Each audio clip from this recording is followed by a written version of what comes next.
السلام عليكم ورحمة الله وبركاته. إن الحمد لله نحمده ونستعينه ونستغفره ونعوذ بالله من شرور أنفسنا ومن سيئات أعمالنا. من يهده الله فلا مضل له ومن يضلل فلا هادي له.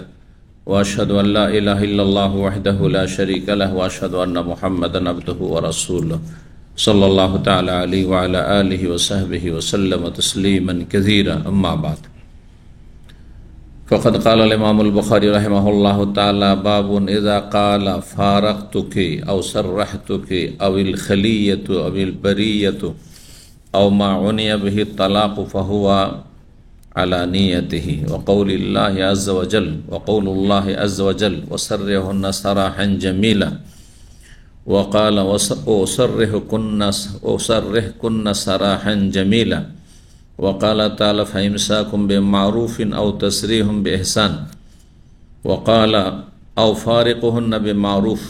وقالت عائشة رضي الله تعالى عنها: قد علم النبي صلى الله عليه وسلم أن أبوي لم يكونا يأمراني بفراقه.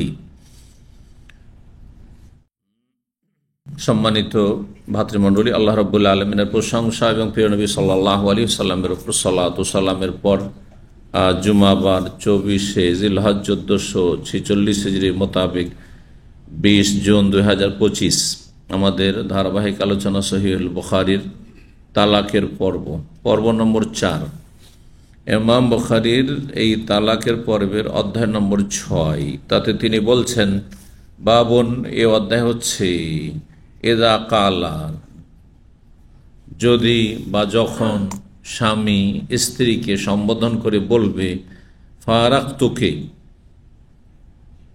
তোমার থেকে আমি বা তোমাকে পৃথক করে দিলাম, তোমার থেকে পৃথক হয়ে গেলাম অথবা তোমাকে পৃথক করে দিলাম। শাব্দিক অর্থ ফারাকতুকে, তোমার থেকে আমি তোমাকে পৃথক করে দিলাম, তোমাকে আলাদা করে দিলাম। আও সাররাহতুকি, অথবা তোমাকে বিদায় করে দিলাম, ছেড়ে দিলাম। আবিল খালিয়াতু, অথবা বলল যে তুমি মুক্ত। আনতেল খালিয়াতু, তুমি মুক্ত। আবিল বারিয়াতু, তুমি বন্ধনহীন বা সম্পর্কহীন। এইরকম শব্দগুলি আরবরা স্ত্রীদের ওপর রাগ চড়লে ব্যবহার করত। তার আগে মানুষ তালাক দেয়। ফারাকতুকে, তোমাকে জুদা করে দিলাম, অথবা তোমাকে কি করলাম, পৃথক করে দিলাম। আও সাররাহতুকে, বিদায় করে দিলাম, তুমি বিদায়।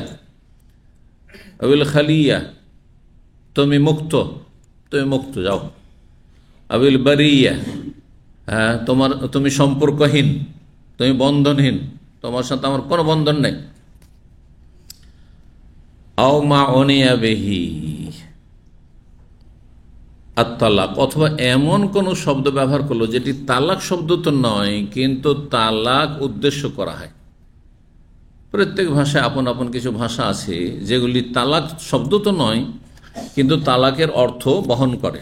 যেমন আমাদের দেশে সাধারণত কি বলে, ছেড়ে দিলাম, তাই না? আমরা যেটা আঞ্চলিক ভাষা আমরা যেটা বুঝি সেটা হচ্ছে, আমি আমার স্ত্রীকে ছেড়ে দিয়েছি। কেউ যদি আমি ত্যাগ করেছি তাকে, ওর সাথে আমার কোনো সম্পর্ক নেই, এই ধরনের শব্দ যেগুলি দিয়ে উদ্দেশ্য হয় কি তালাক। স্পষ্ট তালাক শব্দ নয়। যদি বলে তালাক, তাহলে তো তালাক, কিন্তু তালাক শব্দ ব্যবহার করলো না, এমন কোন শব্দ ব্যবহার করলো যেগুলিতে তালাকের ইঙ্গিত বা অর্থ বহন করে। যেমন কিছু উদাহরণ ইমাম বুখারী রাহিমাহুল্লাহ দিলেন, এইরকম আরো অনেক উদাহরণ হইতে পারে শব্দের। এমনটা যদি বলে তাহলে কি হবে? বলছেন ফাহু আলা নিয়াতিহি, তাহলে সেই পুরুষের নিয়তের উপর তা নির্ভরশীল।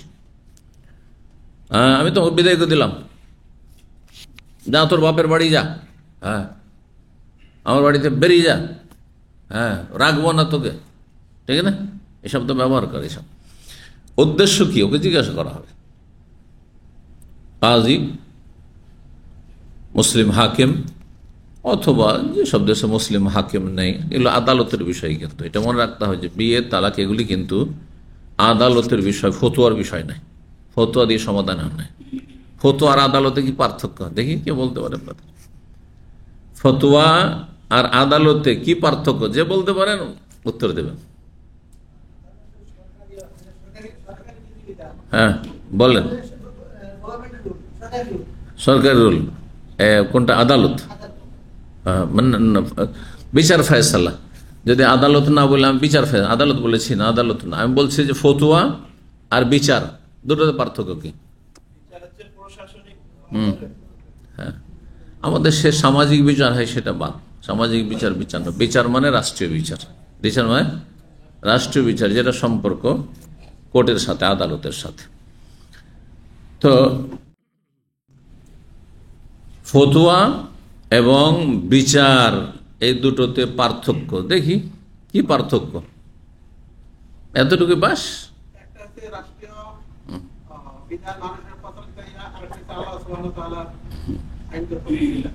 রাষ্ট্রীয় বিধানকে আল্লাহর বিধান ছাড়া চলবে?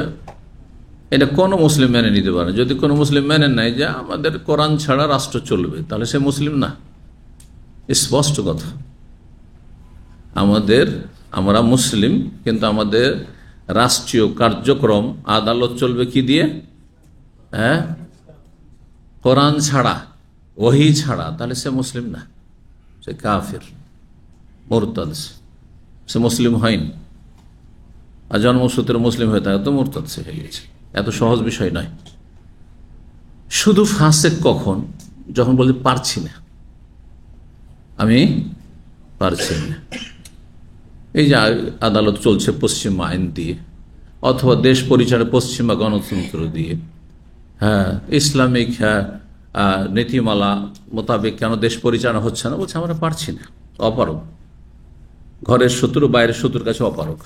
ঘরে বহু শত্রু আছে, অধিকাংশ মুনাফিক আছে, যারা নিজেরা ইসলাম চায় না। দেশ ভরপুর হয়ে আছে মুনাফিক। আর বাইরের শত্রু ইহুদি নাসারা, যত কাফের শক্তি আছে, কেউ চাইবে না যে কোথাও ইসলামী রাষ্ট্র কায়েম হোক। যেখানে পেরে ওঠে না, যেমন সৌদি আরব পেরে ওঠে না তাদের বিরুদ্ধে, তারপরে চেষ্টা করছে না, চোরের হাত কাটা হচ্ছে, এটা মানবাধিকার লঙ্ঘন হচ্ছে, মৃত্যুদণ্ড দেওয়া হচ্ছে, এই যুগে মৃত্যুদণ্ড চলে না, এসব তারা কুকুরের মতো তারা ঘেউ ঘেউ করছে। তো কথা হচ্ছে যে যদি কেবল আমি পারছি না সেই জন্য, তখন আল্লাহ তাকে ফাসিক বা জালেম বলেছ। আর বাকি যদি বলে কোরআনের সমান আমাদের আইন, কোরআনের চাইতে শ্রেষ্ঠ, এটাও চলবে ওইটাও চলবে, যতগুলি অবস্থা হয় সবগুলিতে কাফের। ওমাল্লাম ইয়াহকুমে মা আনজালাল্লাহ ফাউলাইকুল কাফির। আল্লাহর ওহীর বিধান, নাজিলকৃত বিধান ছাড়া যদি অন্য কোনো কিছু দিয়ে ফয়সালা করে, সেটা রাষ্ট্রীয় শুধু নয়, বিচার সালিস, গ্রামের বিচার, জেনা করেছে, 25 জুতা, তারপরে মাথা মুন্ডন করে, নেড়া করে, কি করে, চুনখালি দিয়ে গ্রামে গ্রামে ঘুরানো, এগুলো করে কিন্তু মুসলিম সমাজে। ছোটকালে সব শুনেছি, দেখেছি। যদি মনে করে যে এটাই সমাধান, তাহলে সে কাফের। সে মন্ডল মতব্বর যেসব মেম্বার, যেসব বিচার সালিস করেছে, কাফের, মুসলমান না। যদি বলে যে ইসলাম আইন পারছি না, সেজন্য কিছু শাসনমূলক করছি, তখন বলবো যে না, তোমাকে মন গড়া এইসব দিয়ে, অসার তোমাদের কপল কল্পিত মন গড়া এইসব রীতিনীতি দিয়ে কে ফেসাল করতে বলছে? আল্লাহুল মুস্তান। আজকাল মুসলিম বাছাই করতে করতে সব উজাড় হয়ে যাবে। কথা বুঝতে পেরেছেন? যেগুলো ধর্মকর্ম করেছে সেগুলো দেখা যাচ্ছে শিরকি আকিদা, সুফিদের শিরকি আকিদা। বলিয়া উলিয়া গৌস কুতুব আবদাল ওরাই পৃথিবী ধরে আছে, না হলে সব শেষ হয়ে যেত। বিমান দুর্ঘটনায় শাহজালাল রক্ষা করেছে, 360 আউলিয়া আমাদের দেশটাকে হেফাজতে রেখেছে। 360 আউলিয়ার মাজারে আমাদের দেশ ধন্য। শিরকি কথা, সব ইসলাম পরিপন্থী কথা। মাজারে কিসে ধন্য হয়, যেখানে শিরকের আড্ডাখানা? মসজিদে ধন্য হইতে পারে, শিক্ষা প্রতিষ্ঠানে ধন্য হইতে পারে, যে ইসলামের শিক্ষা রয়েছে, ইসলামের বাস্তবায়ন হচ্ছে, সেগুলো গর্ব করতে পারে। কিসের কুফরি আর শিরকের উপর করবো? জি, আল্লাহ হেফাজত করুন। ইসলাম বুঝেন, তৌহিদ বুঝেন, সুন্নাত বুঝেন, শিরিক বুঝেন, বেদাত বুঝেন। শিরিক বেদাত থেকে বাঁচুন, না হলে সব ছাঁটাই হইতে হতো, সব ছাঁটাই হয়ে যাবে। তো কি বলছিলাম, কি বলতে গিয়ে বললাম, ফতুয়া আর কাজা, আরবি শব্দগুলি বলি দেন। আল ফাতুয়া ওয়াল কাজা। কাজা মানে বিচার ফয়সালা, আর ফাতুয়া মানে ফতুয়া। ফতুয়া আর কাজাতে একটি পার্থক্য হচ্ছে, ফতুয়ায় কোনো মানুষকে বাধ্য করা হয় না বা যায় না। ফতুয়া দ্বারা কাউকে বাধ্য করা যায় না, কিন্তু কাজা দ্বারা, বিচার দ্বারা বাধ্য করা যায়। বুঝতে পারছেন পার্থক্যটা? যেমন যে ফতুয়া দিলে মানব রচিত বিধান দিয়ে বিচার করলে কি এই হয়, আর সেটা যদি পছন্দ করে তাহলে কাফের। এটা মানুষকে মানতে বাধ্য করা যাবে, কিন্তু রাষ্ট্রীয় ফয়সালা। আচ্ছা, নামাজ, হ্যাঁ, নামাজ না পড়ে যদি কেউ নামাজ বলে যে তুমি তোমার কাজ করো, যাও, হ্যাঁ, তুচ্ছতা ছিল করে, মুসলিম না কাফের? এক হাত ওয়াক্ত ছাড়ার কথা বলছি না, কারণ মাসলা ইখতিলাফি। কিন্তু কেউ যদি নামাজ অস্বীকার করে, কি এটা হচ্ছে ফতুয়া, কাফের, এটা ফতুয়া। কিন্তু সরকার যদি আদালতের মাধ্যমে, হ্যাঁ, কাজা ফয়সালা করে যে যে বেনামাজি হবে সে কাফের, সুতরাং তার মৃত্যুদণ্ড, হ্যাঁ, পিটিয়ে নামাজ পড়াবো, তাহলে এটা হচ্ছে কাজা, চূড়ান্ত ফয়সালা, মানতে বাধ্য, সোজা হয়ে মানবে, ঠিক কিনা? জি। আর একটি পার্থক্য মনে রাখেন, ভুলবেন না, কাজা আর ফতোয়াতে। ফতোয়া দেওয়া আলেমের কাজ, ফতোয়া দেওয়া কার কাজ? আলেম মুফতির কাজ। আর কাজা বিচার করা হচ্ছে কাজী, বিচারপতির কাজ। আমাদের দেশীয় কাজই শুধু সীমিত, পার্সোনাল লয়, বিবাহ শাদী, হ্যাঁ, বিবাহ তালাক, হ্যাঁ, এই দু তিনটা কাজেই কি সীমিত। কার কাজ? ও রেজিস্টার্ড কাজীগুলো, এগুলো হচ্ছে খোঁড়া কাজী, সীমিত। মুসলিম পার্সোনাল ল বুঝছেন, ওটা ভারতেও আছে, মানে মুসলিমরা মুসলিমদের, হ্যাঁ, ধর্মকর্ম মোতাবেক, হ্যাঁ, এই কাজগুলি করবে। তিনটা কাজ, নিকাহ, তালাক আর ওয়ারাসাত, জমি জায়গার ভাগবন্ট। এটিকে বলে আল আহওয়ালু শাখসিয়্যাহ, মুসলিম পার্সোনাল্লাহ। মুসলিম পার্সোনাল, এখন একটা মুসলিম দেশ যদি মুসলিম পার্সোনাল, তিনটা কাজে শুধু ইসলাম, বাকি আর কোথাও ইসলাম নেই, এটি কোনো ইসলাম হইল? আল্লাহ হেদায়েত দান করুন। ফতোয়া দেওয়া কার কাজ? আলেমের কাজ। আর কাজা হচ্ছে, কাজা ফয়সালা আমার কাজ না। ধরেন একটা লোক কুফরি কথা এখানে বলে দিল, পানিশমেন্ট দেওয়া আমার কাজ, এই কথার মাধ্যমে সে কাফের হয়েছে, এটা ফতোয়া। ফতোয়া দেওয়া হচ্ছে আলেমের কাজ, মুফতির কাজ। কিন্তু চূড়ান্ত ফয়সালা এর, হ্যাঁ, সে কাফের, সুতরাং তার শাস্তি, মুরতাদ, সেই শাস্তি। এটা হচ্ছে কার কাজ? আদালতের কাজ, হ্যাঁ, কাজার বিচার। তো তালাকের বিষয়টি ফতুয়া দিয়ে শুধু হয় না, কিন্তু যেহেতু আদালতের মাধ্যমে সমাধান অনেক সময় হয় না, এবং অনেক সময় হয়তো আদালতে যাওয়ার প্রয়োজন হয় না, ঘরোয়া আলাপ আলোচনার মাধ্যমে হয়ে যাচ্ছে, সেই জন্য তখন আলেমের কাছ থেকে বিয়ে শাদীর ক্ষেত্রে বা তালাকের ক্ষেত্রে ফতুয়া নেওয়া হয়, ফতুয়া ফরাইজ, জমি জায়গার ভাগ বন্টন নেওয়া হয়। কিন্তু জমি জায়গার ভাগ বন্টন ইসলামের আলোকে আমি বলে দিলাম, আর আপনার ভাই বনে করলেন না, বন করলে মাঠের জমিটা দিলেন, আর যত শহরের আর রোডের পাশের জমি সব আপনার ভাইগুলো দখল করছেন না। ওখানে আপনাকে আলেম আমি বাধ্য করতে পারবো না, কিন্তু কাজা আদালত কি করবে? বাধ্য করবে, প্রতিটি জায়গায় ওই বনকে দিতে হবে। হ্যাঁ, বনে 1 ভাগ, তুমি 2 ভাগ, এতটা ব্যাস, কিন্তু দিতে হবে, প্রতিটি ইটে ভাগ দিতে হবে। এর বুঝতে পেরেছেন পার্থক্যগুলো? মনে রাখবেন। তো বা বন নিবাদ্ধ হচ্ছে তোকে কি বললা? হ্যাঁ, হয়ে গেছে কথাগুলি। যদি কেউ এই ভাষাগুলি বলে, কি ভাষা? যেগুলি তালাকের ইঙ্গিত বহন করে কিন্তু তালাক শব্দ নয়, তাহলে সেই স্বামীর নিয়তের উপর নির্ভরশীল। লোকে জিজ্ঞাসা করো তোমার নিয়ত কি? তোমাকে বিদায় করে দিলাম, মানে বাড়ি থেকে বিদায় করে দিলাম, তুমি আমার বাড়ি থাকিও না, যাও বাপের বাড়ি চলে যাও, নাকি তালাক উদ্দেশ্য? বলে আমার উদ্দেশ্য তালাক ছিল, তো তালাক হয়ে গেছে। আজ না, আমি রাগে বলেছি যে না, তালাক নিয়তই করিনি, আমি নিয়ত করেছি ও বাপের বাড়ি চলে যাও, আমার বাড়ি থাকবে না, তাহলে সেটি হয়েছে। কেন? কারণ এই ইশারা ইঙ্গিত বহন করে তালাকের, এই রকম শব্দগুলি কোরআনে কারিমে তালাকের অর্থে ব্যবহৃত হয়েছে, তালাকের অর্থে ব্যবহৃত হয়েছে। বলছেন ওয়াকাউলুল্লাহ আজ, মহান আল্লাহর বাণীর তাফসীর সম্পর্কে আল্লাহ বলছেন সূরা আহজাবের আয়াত 49, ওয়াসাররিহুন্না সারাহান জামিল। হে নবী সাল্লাল্লাহু আলাইহি সাল্লাম, তোমার স্ত্রী যদি দুনিয়া চাই তাদেরকে বলে দাও, ইন কুনতুন্না তুরিদনাল হায়াতাদ দুনিয়া ওয়া যিনাতাহা ফাতাআলাইন উমাত্তিকুন্না ওয়াসাররিহুন্না সারাহান জামিলা। এই ওয়াসাররিহুন্না আগে আয়াতটি আসছে, আর এটি ওয়াসাররিহুন্না সারাহান জামিলা আরেকটি জায়গায় রয়েছে, কিন্তু দুটোই সূরা আহজাবে রয়েছে। ওয়াসাররিহুন্না, যেসব স্ত্রী নারীরা থাকতে চাই না, হ্যাঁ, তোমার আনুগত্য করে হে স্বামী, তাদেরকে বিদায় করে দাও সারাহান জামিলা, সুন্দরভাবে, সুন্দর আচরণের সাথে, ভালো আচরণের সাথে বিদায় করে দাও তাদেরকে। তাহলে বিদায় করে দাও মানে এখানে কি? তালাক দিয়ে দাও।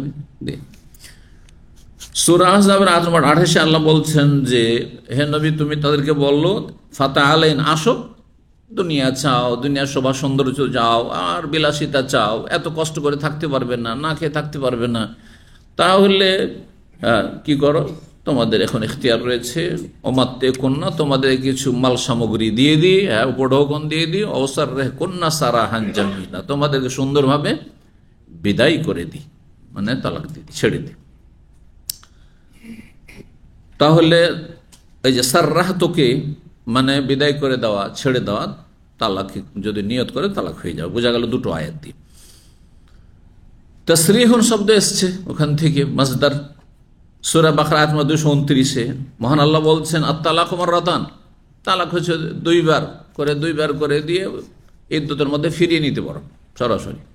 ফাইমসাকুম বিমারুফিন আও তাসরিহুন বিইহসান, তারপরে হয় এক তালাক দেওয়ার পরে 3 মাসের মধ্যে ফিরিয়ে নিয়ে ভালোভাবে রাখো, রাখলে সম্মানজনক অবস্থায় রাখো, হ্যাঁ, সসম্মানে রাখো, ইজ্জতের সাথে রাখো, মায়া মমতা করো এবং ভালোভাবে রাখো। ইমসাকুন বিমারুফিন, সদাচরণের মাধ্যমে তুমি তাকে রাখো, আও তাসরিহুন, অথবা বিদায় করো, ছেড়ে দাও, বিইহসানিন, সদাচরণের সাথে, ভালো আচরণের সাথে। বিদায় করলেও ভালো আচরণ, রাখলেও ভালো আচরণ করতে হবে। এমন কিছু ভাইয়েরা আছে ভাগ্য খারাপ, স্ত্রী পরকে লিপ্ত হয়েছে, আর আপনি ভালো মানুষ, তাহলে আসল হচ্ছে যে আপনি ছেড়ে দেবেন তাকে। কেন খবিসকে নিয়ে, কেন আপনি একজন ভালো মানুষ, আপনি চরিত্রহীন না, আপনি 5 ওয়াক্ত সালাত পড়েন, প্রকাশ্য কাবিরা গুনাহ থেকে আপনি বেঁচে থাকেন, তাহলে কেন বা তাকে নিয়ে সংসার করবেন?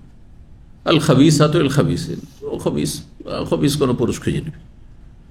কিন্তু অনেকে পরিস্থিতির কারণে, বাচ্চারা আছে, অথবা তওবা করছে, অনুতপ্ত হয়েছে, বা তাকে খুব বেশি ভালোবেসে ফেলেছে, নিজেকে সামলাতে পারছে না, এখন রাখবে, তাহলে রাখা জায়েজ রয়েছে। কিন্তু রাখলে আল্লাহ ইমসাকুম বিমারুফ, ভালো আচরণের সাথে, এই নয় যে একটু কিছু হলেই হ্যাঁ খোটা দেওয়া, এই তো তোর চরিত্র খারাপ, হ্যাঁ তুই পরনষ্ট, তোর হ্যাঁ তুই যে কত কি করেছিস, হারাম। এগুলো রাখলে বেমারুফ, ভালো আচরণের সাথে রাখতে আগে প্রস্তুত থাকতে হবে যে আমি ভালো ভাষাতেই ভালো আচরণের সাথে রাখতে পারবো।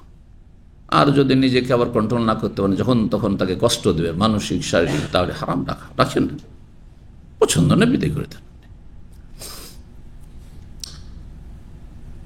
তারপরে সূরা তালাকের আয়াত নম্বর 2 আল্লাহ ইরশাদ করছেন আও ফারিকুহুন্না বিমারুফ, তাদেরকে তুমি পৃথক করে দাও সদাচরণের সাথে। তাহলে ফারিকুহুন্না, ওই যে প্রথম ইমাম বুখারীর অধ্যায় ছিল ফারাকতুকে, তোমাকে পৃথক করে দিলাম, তোমাকে আলাদা করে দিলাম, জুদা করে দিলাম, এই শব্দ যদি ব্যবহার করে তাহলে তাতে নিয়ত করলে কি হয়ে যাবে? তালাক। কারণ এখানে কোরআনের ভাষায় ফারিকুহুন্না তালাকের অর্থে ব্যবহার হয়েছে। ওয়াকালা আয়েশা, আয়েশা রাদিয়াল্লাহু তাআলা আনহার হাদিস, যে হাদিসে নবী সাল্লাল্লাহু আলাইহি সাল্লামকে আল্লাহ বললেন যে তোমার স্ত্রী যদি দুনিয়া করে আর ভরণ পোষণ না দিলে আমরা এত কষ্ট করে থাকতে পারবো না, প্রস্তুত না আমরা, তাহলে তাদেরকে ডেকে ইখতিয়ার দিয়ে দাও, অপশন, যে থাকলে কষ্ট করেই থাকতে হবে। কারণ নবী সাল্লাল্লাহু আলাইহি ওয়াসাল্লামের কাছে অনেক ধন সম্পদ আসে, গনিমতে সাদাকা যাকাত হারাম ছিল, কিন্তু গনিমত থেকে ভাগ ছিল রাসূলুল্লাহ সাল্লাল্লাহু আলাইহি ওয়াসাল্লামের। হ্যাঁ, ফায়ে ভাগ ছিল, আল্লাহ ভাগ রেখেছিলেন সম্পদে, কিন্তু সেগুলি আসার সাথে সাথে ডানে বামে দান করে শেষ করে দিত। এত পাকা ঈমান তো সবার না যে না খেয়ে দান করে থাকবো। নবী সাল্লাল্লাহু আলাইহি ওয়াসাল্লাম তা করতেন। স্ত্রীরা অনেক সময় বরদাস্ত করতে পারত না এত কষ্ট, তো মাঝে মাঝে ডিমান্ড করতো। তো আল্লাহ রাব্বুল তখন নবী সাল্লাল্লাহু আলাইহি ওয়াসাল্লামকে বললেন যে স্ত্রীদেরকে ইখতিয়ার, অপশন দাও, থাকলে কষ্ট করে থাকো, আর যদি মনে করো যেন এর চাইতে সুখের জীবন গড়তে চাই তাহলে অন্য সংসারে চলে যাও। তা এই ক্ষেত্রে নবী সাল্লাল্লাহু আলাইহি ওয়াসাল্লাম প্রথম আয়েশা রাদিয়াল্লাহু তাআলা আনহার কাছে গেলেন। ওই যে 1 মাসের ইলার কসম করেছিলেন, যে হাদিস রয়েছে, প্রসিদ্ধ হাদিস, এর আগে এসছে আমাদের দার্সে ধারাবাহিক। 29 দিনের পরে নবী সাল্লাল্লাহু আলাইহি ওয়াসাল্লাম গেলেন নিজের কক্ষ থেকে, গিয়ে মা আয়েশাকে ইখতিয়ার দিলেন যে আল্লাহ তোমাদেরকে ইখতিয়ার দিয়েছেন, চয়েস করো একটি, হয় আমার সাথে থাকলে কষ্ট করে থাকতে হবে, আমার স্ত্রী হিসেবে দুনিয়াতে থাকবে, জান্নাতে তুমি আমার স্ত্রী হবে, আর না হলে সুখের সামগ্রী দুনিয়ায় চাইলে বিদায় নিয়ে চলে যান। আল্লাহ তোমাদেরকে ইখতিয়ার দিয়েছেন। তো নবী সাল্লাল্লাহু আলাইহি ওয়াসাল্লাম এসে বলছেন যে ঠিক আছে, আল্লাহ ইখতিয়ার দিয়েছেন, তুমি এক কাজ করিও, তুমি বাবা মার সাথে একটু পরামর্শ নিয়ে নিও, তোমার আব্বা আম্মার সাথে, আবু বকরের সাথে, তোমার আম্মার সাথে কি করিও, পরামর্শ করে জবাবটা এক্ষুনি জবাব দিও না। কেন? এই আশঙ্কা করছেন যে অল্প বয়সী মেয়ে, আবেগে কষ্ট করতে পারবো না। হ্যাঁ, তো বয়সের পার্থক্য স্বামী স্ত্রীতে থাকলে এরকমটা হতেও পারে। এখান থেকে বোঝান নবী সাল্লাল্লাহু আলাইহি ওয়াসাল্লাম গায়েব জানতেন না যে মা আয়েশা আমাকে চয়েস করবেন নাকি দুনিয়া চয়েস করবেন। হ্যাঁ, সেজন্য বলছে পরামর্শ নিও। আর ভালো করে জান যে পরামর্শ বাপের কাছে নিলে, মায়ের কাছে নিলে কখনো তাকে তালাক নিতে দেবে না, ঠিক না? এই জন্য বলছেন, তখন তিনি বলেছিলেন ইয়া রাসূলুল্লাহ, এই বিষয়টাই আমি বাপ মাকে জিজ্ঞেস করতে যাব, আমি বুঝি না যে কি করতে হবে। কাদ ইখতারতুল্লাহ ওয়া রাসূলাহু ওয়াদ দারাল আখিরাহ, আমি আল্লাহকে পছন্দ করি, রাসূলকে পছন্দ করি, আখিরাতকে আমি প্রেফার করি, প্রাধান্য দিই, দুনিয়া চাই না। আল্লাহু আকবার। এই বিষয়ে মন্তব্য করে বলছেন মা আয়েশা ওই হাদিস, কাদ আলিমান নবী সাল্লাল্লাহু আলাইহি ওয়াসাল্লাম ভালো করে জানতেন, আন্না আবাওয়াইয়া লাম ইয়াকুনা ইয়ামুরাননি, যে আমার পিতামাতা আমাকে কখনো এই নির্দেশ দেবেন না, বেফিরাকিহি, যে তার থেকে আমি কি হয়ে যাই, জুদা হয়ে যায়, পৃথক হয়ে যায়। তো পৃথকের মানে তালাক নিয়ে নি, বোঝা গেছে? তাহলে পৃথক শব্দটি ফেরাক, বিচ্ছিন্নতা, তালাকের অর্থে এখানে ব্যবহার হয়েছে। 7 নম্বর অধ্যায় বলছেন বাবু মান কাল ইমরাতিহি, এই অধ্যায় হচ্ছে কোন পুরুষ যদি তার স্ত্রীকে বলে আনতে আলাইয়া হারাম, তুমি আমার জন্য হারাম, বলে আমাদের দেশে এরকম কেউ? হ্যাঁ, আরবদের মধ্যে আরো বেশি আছে হারাম করা, স্ত্রীকে হারাম করা। আনতে আলাইয়া হারাম, তুমি আমার জন্য হারাম। আচ্ছা, যদি কেউ বলে তুমি হারাম আমার জন্য, তাহলে তালাক হবে না হবে না? দেখি আপনাদের মধ্যে, হ্যাঁ, নিয়তের উপর বলে শুনেন না, একটা গুলি ছড়লেন, একটা ঢেল ছড়লেন আমাদের ছোট কালের আম পাড়ার মতো গাছ থেকে, বাড়ির উপরে আমের গাছ, তো আমরা কি করতাম, ঢেল ছুটতাম। হ্যাঁ, ঢেল 2-4-5টা মারতে মারতে একটা তো পড়লো। হ্যাঁ, যেটা গাছ পাকা আম, সেটাকে মানে এই করে নিশানা করে মারছি, কিন্তু লাগে না, ও একটা কাঁচা আম পড়ে গেল, বুঝতে পেরেছেন? তো ওই রকম আপনাদের অনেক সময় হতো, দেখি ঢেল ছড়ি, হয় হবে না হয় না হবে, এরকম ফতোয়াটা কিন্তু জায়েজ নয়, কিন্তু জানা থাকলে ঠিক আছে। যদি আনতে আলাই হারাম, তুমি আমার জন্য হারাম, এই কথা বললি, তাহলে কি হবে? ওয়াকাল আল হাসান, ইমাম বুখারী রাহিমাহুল্লাহ এই বিষয়ে, তার আগে যে সবাই ইমাম কেরাম এসেছেন, তাবেঈনরা এসেছেন, সাহাবায়ে কেরাম, তাদের কোন উক্তি থাকলে সেগুলি পেশ করেছেন, আর তারপরে হাদিস যে আসছে সেই হাদিসগুলিতে এই প্রশ্নের উত্তর আছে। অধ্যায়গুলিতে কখনো কখনো স্পষ্ট করেননি হুকুমটি, হাদিসে আসছে অথবা সালাফে সালেহিনের উক্তিতে আসছে উত্তরগুলি। ইমাম হাসান বসরি রাহিমাহুল্লাহ প্রখ্যাত তাবী, তিনি বলেন নিয়াতুহু, যদি বলে তুমি আমার জন্য হারাম, তাহলে ওর নিয়তের উপর, ওর নিয়ত কি, তাহলে ওকে জিজ্ঞাসা করা হবে। স্ত্রী জিজ্ঞাসা, তুমি যে আমাকে হারাম বললে মানে কি, মানে আমি তালাক? হ্যাঁ, তাহলে তালাক। অথবা মেয়ের বাবা জিজ্ঞাসা করবে, ছেলের বাবা জিজ্ঞাসা করবে, পরিবার লোক জিজ্ঞাসা করবে, তুমি যে হারাম বললে তো উদ্দেশ্য কি তোমার? বলছে আমি তালাক দেওয়া উদ্দেশ্য, হারাম। তালাক হয়ে যাবে, তালাক হয়ে যাবে। আর জিজ্ঞাসা করে যদি বলে যে না না না ওটা নিয়ত করেনি, ওকে শাসন করার উদ্দেশ্য ছিল, হ্যাঁ ধমক দেওয়ার উদ্দেশ্য ছিল, আবার তালাক দেওয়া হবে না। কিন্তু অনেকে আসে আমার কাছে ফতোয়া নিতে, তালাক দিয়েছেন রাগের মাথায়, কিন্তু উদ্দেশ্য আমার ছিল ভয় দেখানো। আচ্ছা, ভয় দেখানো আর আদর করতে করতে তালাক দেন, সবটাই তালাক। কোলে করে আদর করতে করতে যদি বলেন খুব সুন্দর লাগে, তোমাকে তালাক, তালাক।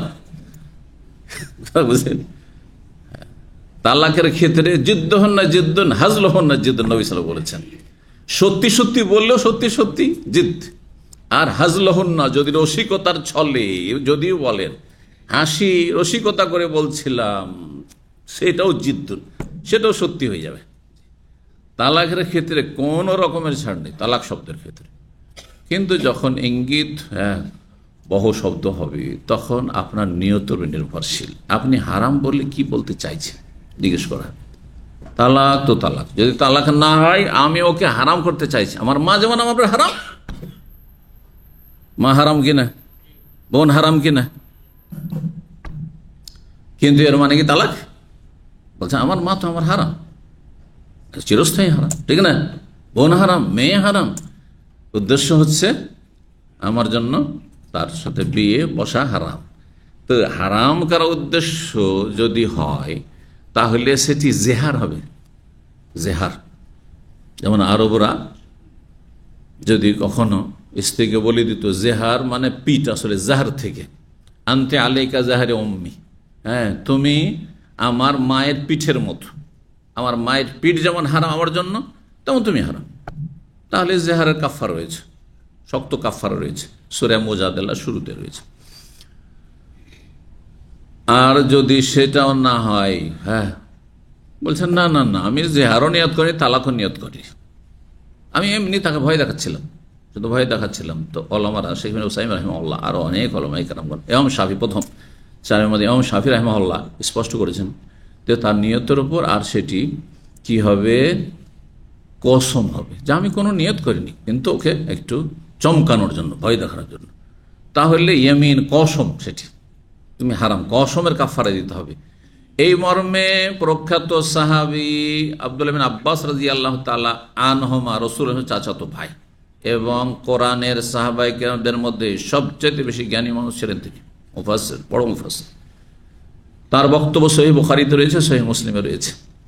কোন পুরুষ যদি তার স্ত্রীকে বলে যে তুমি আমার জন্য হারাম, তাহলে সেটা ফাহিয়া ইয়ামিনুন ইউকাফিরুহা, সেটি তার কসম বলে গণ্য হবে, শপথ বললে, সুতরাং তার কাফারা দিতে হবে। কসমের কাফারা তাও কোরআনে আল্লাহ বর্ণনা করেছেন, জি, লা ইউআখিযুকুমুল্লাহু বিল্লাগwi ফি আইমানিকুম ওয়ালাকিন ইউআখিযুকুম বিমা আক্কাদতুমুল আইমান ফাকাফারাতু ইতআমু আশরাতি মাসাকিন মিন আওসাতি মা তুতঈমুনা আহলিকুম আও কিসওয়াতুহুম আও তাহরিরু রাকাবা, হ্যাঁ ফামাল্লাম ইয়াজিদ ফাসিয়ামু সালাসাতি আইয়াম যালিকা কাফারাতু আইমানিকুম, এই হচ্ছে তোমাদের কসমের কাফারা। কোরআনের আয়াত পড়লাম, দেখি কসমের কাফারা কি কি, হ্যাঁ সিরিয়াল তরতিবের সাথে কে বলতে পারে? যে বলবে হাত তুলবে, আছে কেউ?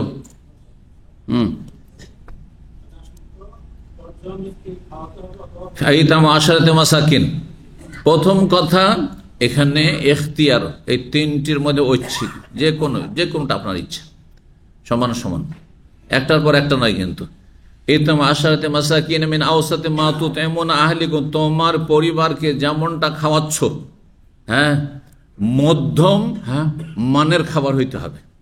মাঝে মাঝে খুব ভালো একবারে খাবার, বিয়ে খাবার খাওয়াচ্ছেন, ওই রকমও দিতে হবে না।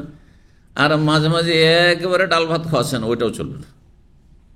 মিন আওসাতে মা তুতঈমুনা আহলিকুম, মোটামুটি, হ্যাঁ একজন সাধারণ মানুষ, মোটামুটি সচ্ছল, বাড়িতে মাছ থাকে, গোস্ত থাকে, মাছ গোস্ত দিয়ে ভাত খেলে কতটা খরচ হয়, হ্যাঁ তো এইরকম আর কি।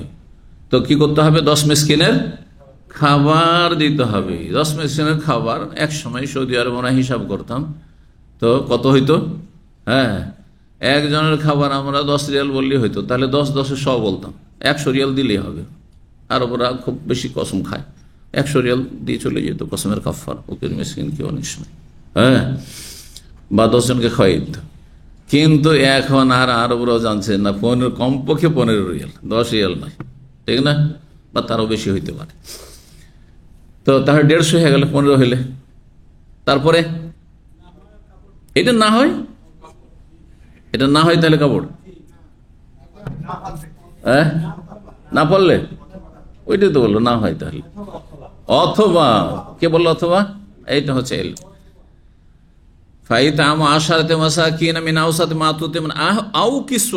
অথবা, তার মানে এটা না হয় এটা, একটু আগে তো বললাম যে আপনাকে এখতিয়ার দেওয়া হয়েছে, এটা হয় ইচ্ছা হইলে এটা না, এটা না এটা।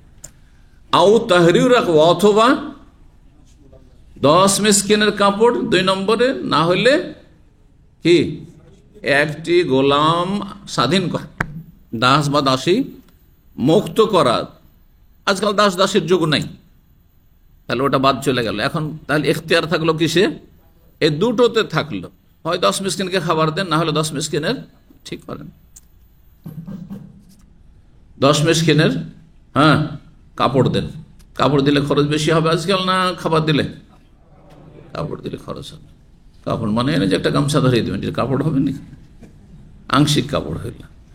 কাপড় মানে তাহলে একটা জুব্বা হইতে হবে, যাতে গোটা শরীরটা ঢাকে উপর থেকে নিচে।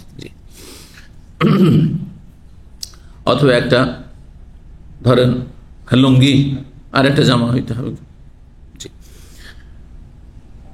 যদি এই 3টির কোন একটি না পারে, গোলাম তো নাই, আর কাপড় দিল পয়সা লাগছে, অভাবী মানুষ, 10 জনের খাবার দিল পয়সা লাগবে, 100-150 রিয়াল লাগবে, সেটাও পারছে না, আমার জন্য কষ্টকর, তাহলে তখন কি 3 দিনের রোজা রাখা। জি, স্ত্রীকে হারাম করলে কমপক্ষে এটি হবে। জি, যদি বলে যে না না আমার আসলে তালাক ছিল না, একটু আমাকে ভয় দেখানোর উদ্দেশ্য ছিল, তাহলে এটি হচ্ছে ইমাম হাসান বাসরির মত, এটি ইমাম শাফির মত, এটি শাইখুল উসাইমিন আর অধিকাংশ উলামারা বলছেন। ওয়াকালা আহলুল ইলমে, উলামায়ে কেরামগণ বলেছেন, ইযা তাল্লাকা সালাসান। ইমাম বুখারী উলামায়ে কেরাম বলছেন, তার মানে তার স্তর উলামায়ে কেরাম, এই উলামায়ে কেরাম মানে আমাদের দেশীয় উলামায়ে কেরাম না, মাদ্রাসা ফাজিল কামেল পাশ করলি উলামায়ে কেরাম হয়ে গেল, অথবা খুব লেকচার দিতে পারছে তাতেও আল্লামা হয়ে গেল, আলেম পাশও নাই হয়তো, বা আলেম পাশ কিন্তু খুব বড় বাগ্মী বক্তা, বাকপটু, ও আল্লামা হয়ে গেল, বড় জেহালাতি গুলো ওদের সমাজে। না না, ওলামা, ইমাম বুখারী আলামা, উলামায়ে কেরামদের কথা হচ্ছে কি, ইযা তাল্লাকা সালাসান, যদি 3 তালাক দিয়ে দেয় স্ত্রীকে, 3 তালাক মানে একসাথে নয়, 3 বার, এটাই সহি। কিন্তু একদল বলছেন, বড় দলই বলছেন যে 3 তালাক দিলে হারাম কাজ করলো, কিন্তু 3 হয়ে যাবে। ফাকাদ হারমাত আলাইহি, তাহলে স্ত্রী কি হয়ে যাবে, হারাম হয়ে যাবে, স্ত্রী হারাম হয়ে যাবে। ফাসাম্মাহু হারামান, যেই স্ত্রী 3 তালাকের মাধ্যমে বিচ্ছিন্ন হয়ে গেছে একেবারে শক্তভাবে, তাকে হারাম বলে উলামারা আখ্যায়িত করেছেন। তাহলে হারাম শব্দটি যখন তখন ব্যবহার করেছেন এই ক্ষেত্রে, যখন তাহলে হারাম শব্দ দিয়ে তালাকের নিয়ত করলে তালাক হয়ে যাবে। এবার বুঝতে পেরেছেন দলিলটি, যুক্তি দলিল। ফাসাম্মু হারামান, তাকে হারাম বলেছেন কিসের মাধ্যমে, তালাকের মাধ্যমে, ফেরাক আর বিচ্ছিন্নতার মাধ্যমে, স্বামী স্ত্রীর বিচ্ছিন্নতা। ওয়ালাইসা হাযা কাল্লাযী ইউহাররিমু আত-তা'আম, কেউ কেউ বলেছেন যে না, হারাম বললে কিছু হবে না, তালাকও হবে না, আর যে হারাম কিছু হবে না। তো তাদের খণ্ডন করছেন ইমাম বুখারী, বলছেন যে এটি এমন কথা নয় যে কোনো ব্যক্তি কি করলো, ইউহাররিমু আত-তা'আম, খাবারকে হারাম, আমার জন্য ভাত হারাম। কেউ যদি ভাতকে হারাম করে দেয়, ভাত খালে শরীর ভারী হয়ে যাচ্ছে, সুগার বেড়ে যাচ্ছে, ভাত হারাম ওর জন্য, আমার জন্য চিনি হারাম, তাহলে কি হারাম হয়ে যাবে নাকি? হারাম হবে না।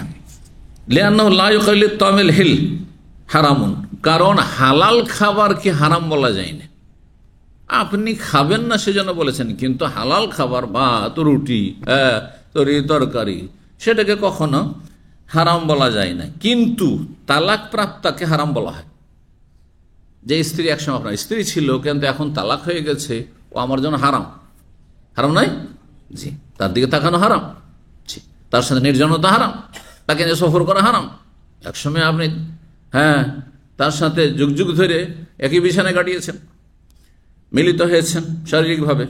ওয়ায়ুকাল লিল মুতাল্লাকাত হারাম, তালাক প্রাপ্তাকে হারাম বলা হয়ে থাকে। ওয়াকাল ফি তালাকে সালাসান, তিন তালাক হয়ে গেলেই ক্ষেত্রে আল্লাহ রাব্বুল কোরআনে কারীমে সূরা বাকারা ইরশাদ করেছেন 229 নম্বর আয়াতে যে ফাইন তাল্লাকা ফালা তাহিল্লু লাহু মিন বাদু হাত্তা তানকিহা যাওজান গায়রা। তৃতীয় তালাক যদি দিয়ে দেয়, এক হইল, দুই হলো, তিন হয়ে গেল, তার ফালা তাহিল্লু লাহু, সেই স্ত্রী হালাল নয়। মানে হালাল নয় মানে কি? হারাম। তাহলে যেই স্ত্রীকে তিন তালাক হয়ে গেছে তাকে আল্লাহ হারাম বললেন না? বললেন না। হালাল নয় বললেন মানে হারাম বললেন। জি, এক কথা বলতে চাইছেন যে হারাম স্ত্রীকে করলে আর যদি নিয়ত করে তো তালাক হয়ে যাবে, এ কথা বললে হবে না। কসমের কাফারা দিয়েই চলবে সব ক্ষেত্রে না। ও যদি বলে আমার নিয়ত তালাকই ছিল, আমি কাফারাটা দিয়ে দিই, চলবে? তালাক হয়ে যাবে। হালাল অতক্ষণ পর্যন্ত হবে না সেই স্ত্রী যাকে তিন তালাক দেওয়া হয়েছে, তিন তালাকের পর মিমবাদি তালাকে সালাস হাত্তা তানকিহা যাওজান গায়রা, যতক্ষণ অন্য স্বামীর সাথে বিয়ে না বসবে, চুক্তি করে নয়। 5264 নম্বর হাদিস বর্ণনা করছে ইমাম লাইস তার ওস্তাদ ইমাম নাফে তাবেঈ থেকে, তিনি বলছেন কানা ইবনে ওমর, তার ওস্তাদ ছিলেন প্রখ্যাত সাহাবী আব্দুল্লাহ বিন ওমর রাদিয়াল্লাহু তাআলা আনহুমা। আব্দুল্লাহ বিন ওমরকে যখন জিজ্ঞাসা করা হতো ইজা সুইলা আম্মান তাল্লাকা সালাসান, ওই ব্যক্তি সম্পর্কে যে তিন তালাক স্ত্রীকে দিয়ে ফেলেছে, লাউ তাল্লাকতা মাররাতান আও মাররাতাইন, তুমি যদি একবার বা দুইবার তালাক দিতে তো এটা তোমার জন্য ভালো হইতো, যে ফিরিয়ে নেওয়ার সুযোগ থাকতো। এই জন্য গত আলোচনায় আমাদের, যেহেতু সোমবার মঙ্গলবারে বুখারীর দর্শ হয়, সেখানে আলোচনা করেছি, আপনাদের আবার বলছি সে কথাটি। সুন্নতি তরিকা এই নয় যে 3 মাসে 3 তালাক দিয়ে ফাইনাল করে দেন। যদিও জায়েজ আছে, আমি রাখবোই না, 3 তালাক 3 মাসে দিয়ে দেবো, 3 বারে দিয়ে দেবো, কিন্তু এটা করলে আপনি আপনার সামনে রাস্তাকে বন্ধ করে দিলেন, আপনি নিজেই ক্ষতিগ্রস্ত। এক সময় হতে পারে যে আপনি প্রয়োজন বোধ করলেন যে না, একে আমাকে ফিরেই তো হবে, যে কোনো কারণে হোক না কেন। এই কাজ করবেন না। সুন্নতি কাজ কি? একটি তালাক দেন, এমন পবিত্রতাই, যেই পবিত্রতাই, হ্যাঁ বলছেন না কেন, কি শিখলেন তাহলে তালাক শুনে? সহবাস হয়নি, হ্যাঁ, যাতে করে পেটে বাচ্চা আসার কোনো সম্ভাবনা না থাকে, কোনো সহবাস হয়নি। আর সহবাস হয়নি, তারপরে যদি পেটে বাচ্চা চলে আসে, তাহলে জানবেন যে আমার নয়, এটা ওই তো তার সাথে মিলিত হয়নি মাসিকের উপরে। তারপরে তাকে ছেড়ে দেন, রাখেন।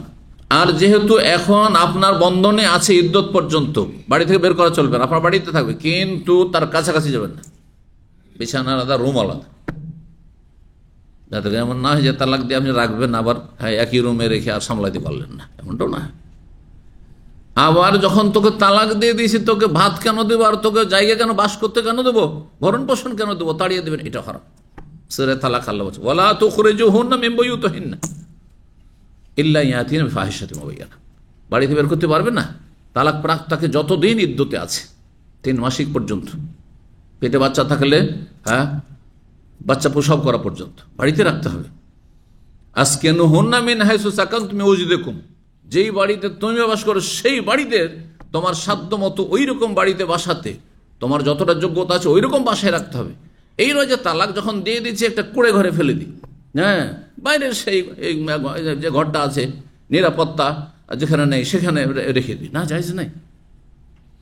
ওয়ালা তুদারুহুন্না, ক্ষতি করবে না, কাছাকাছি থাকলেও রাখবোই না, তো যা পারি ক্ষতি করি, হ্যাঁ, লতুদাইয়িকু আনহা, যাতে পালাতে বাধ্য হয়, এটাও হারাম। সুবহানাল্লাহ। অথচ তার সাথে সংসার করবেন না, তার সাথে কোনো স্বার্থ নেই, কিন্তু আল্লাহর ভয়, আল্লাহর হুকুম পালনে, আল্লাহর সন্তুষ্টির জন্য ভালো আচরণ করতে হবে।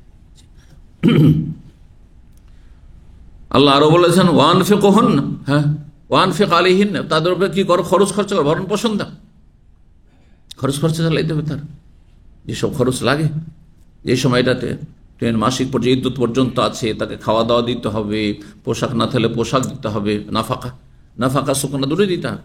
কিন্তু যখন ইদ্যত পার হয়ে গেল, 3 মাসিক পার হয়ে গেল, তখন আর আপনার সাথে বিবাহ বন্ধন নেই, আপনার হারাম হয়ে গেছে। এক তালাক দিয়ে ছেড়ে দেন, রাখবেন না, তাকে স্পর্শ করিয়েন না, আর তাকে বাড়ি থেকেও বের করবেন না, রাখলেন। আর তারপরে তখন 3 মাসিক যখন হয়ে গেল, সে বাবার বাড়ি চলে, যেহেতু আপনার বিবাহ বন্ধন নেই, আপনার সাথে আর কোনো সম্পর্ক, বৈবাহিক কোনো সম্পর্ক নেই, শেষ হয়েছে। এক তালাক দিয়ে রাখলেন কিনা, এক তালাক দিয়ে 20 বছর, 30 বছর, 50 বছর, শেষ জীবনও আপনিও বুড়ো হয়ে গেছেন, সেও বুড়িয়ে গেছে, সুযোগ আছে না নেই? যাক আমার স্বামী ছিল, হ্যাঁ যাক আমারই তো স্ত্রী ছিল, আর আমি তো এখন অচল হয়ে গেছি, তো আমারও খেদমতের দরকার। সেও ভাবছে যে জীবনে অনেক খেদমতি করেছি, যদিও ছুটে গেছে, যাক সে যখন বলছে বিয়ে, তো বিয়ে করে নি। পারবেন না? পারবেন না? নতুন করে বিয়ে বসে যান। কিন্তু 3 মাসে 3 তালাক দিয়ে দিলেন বেকুপের মতো, আর তারপরে যখন কোনো এক সময় প্রয়োজন হয়ে গেল যে না রে একে তো ফিরে, তো আর পারবেন ফিরে দেয়? তাহলে সুন্নতি তরিকাটা হচ্ছে এটা, যে একটা তালাক দেওয়া যথেষ্ট। জি।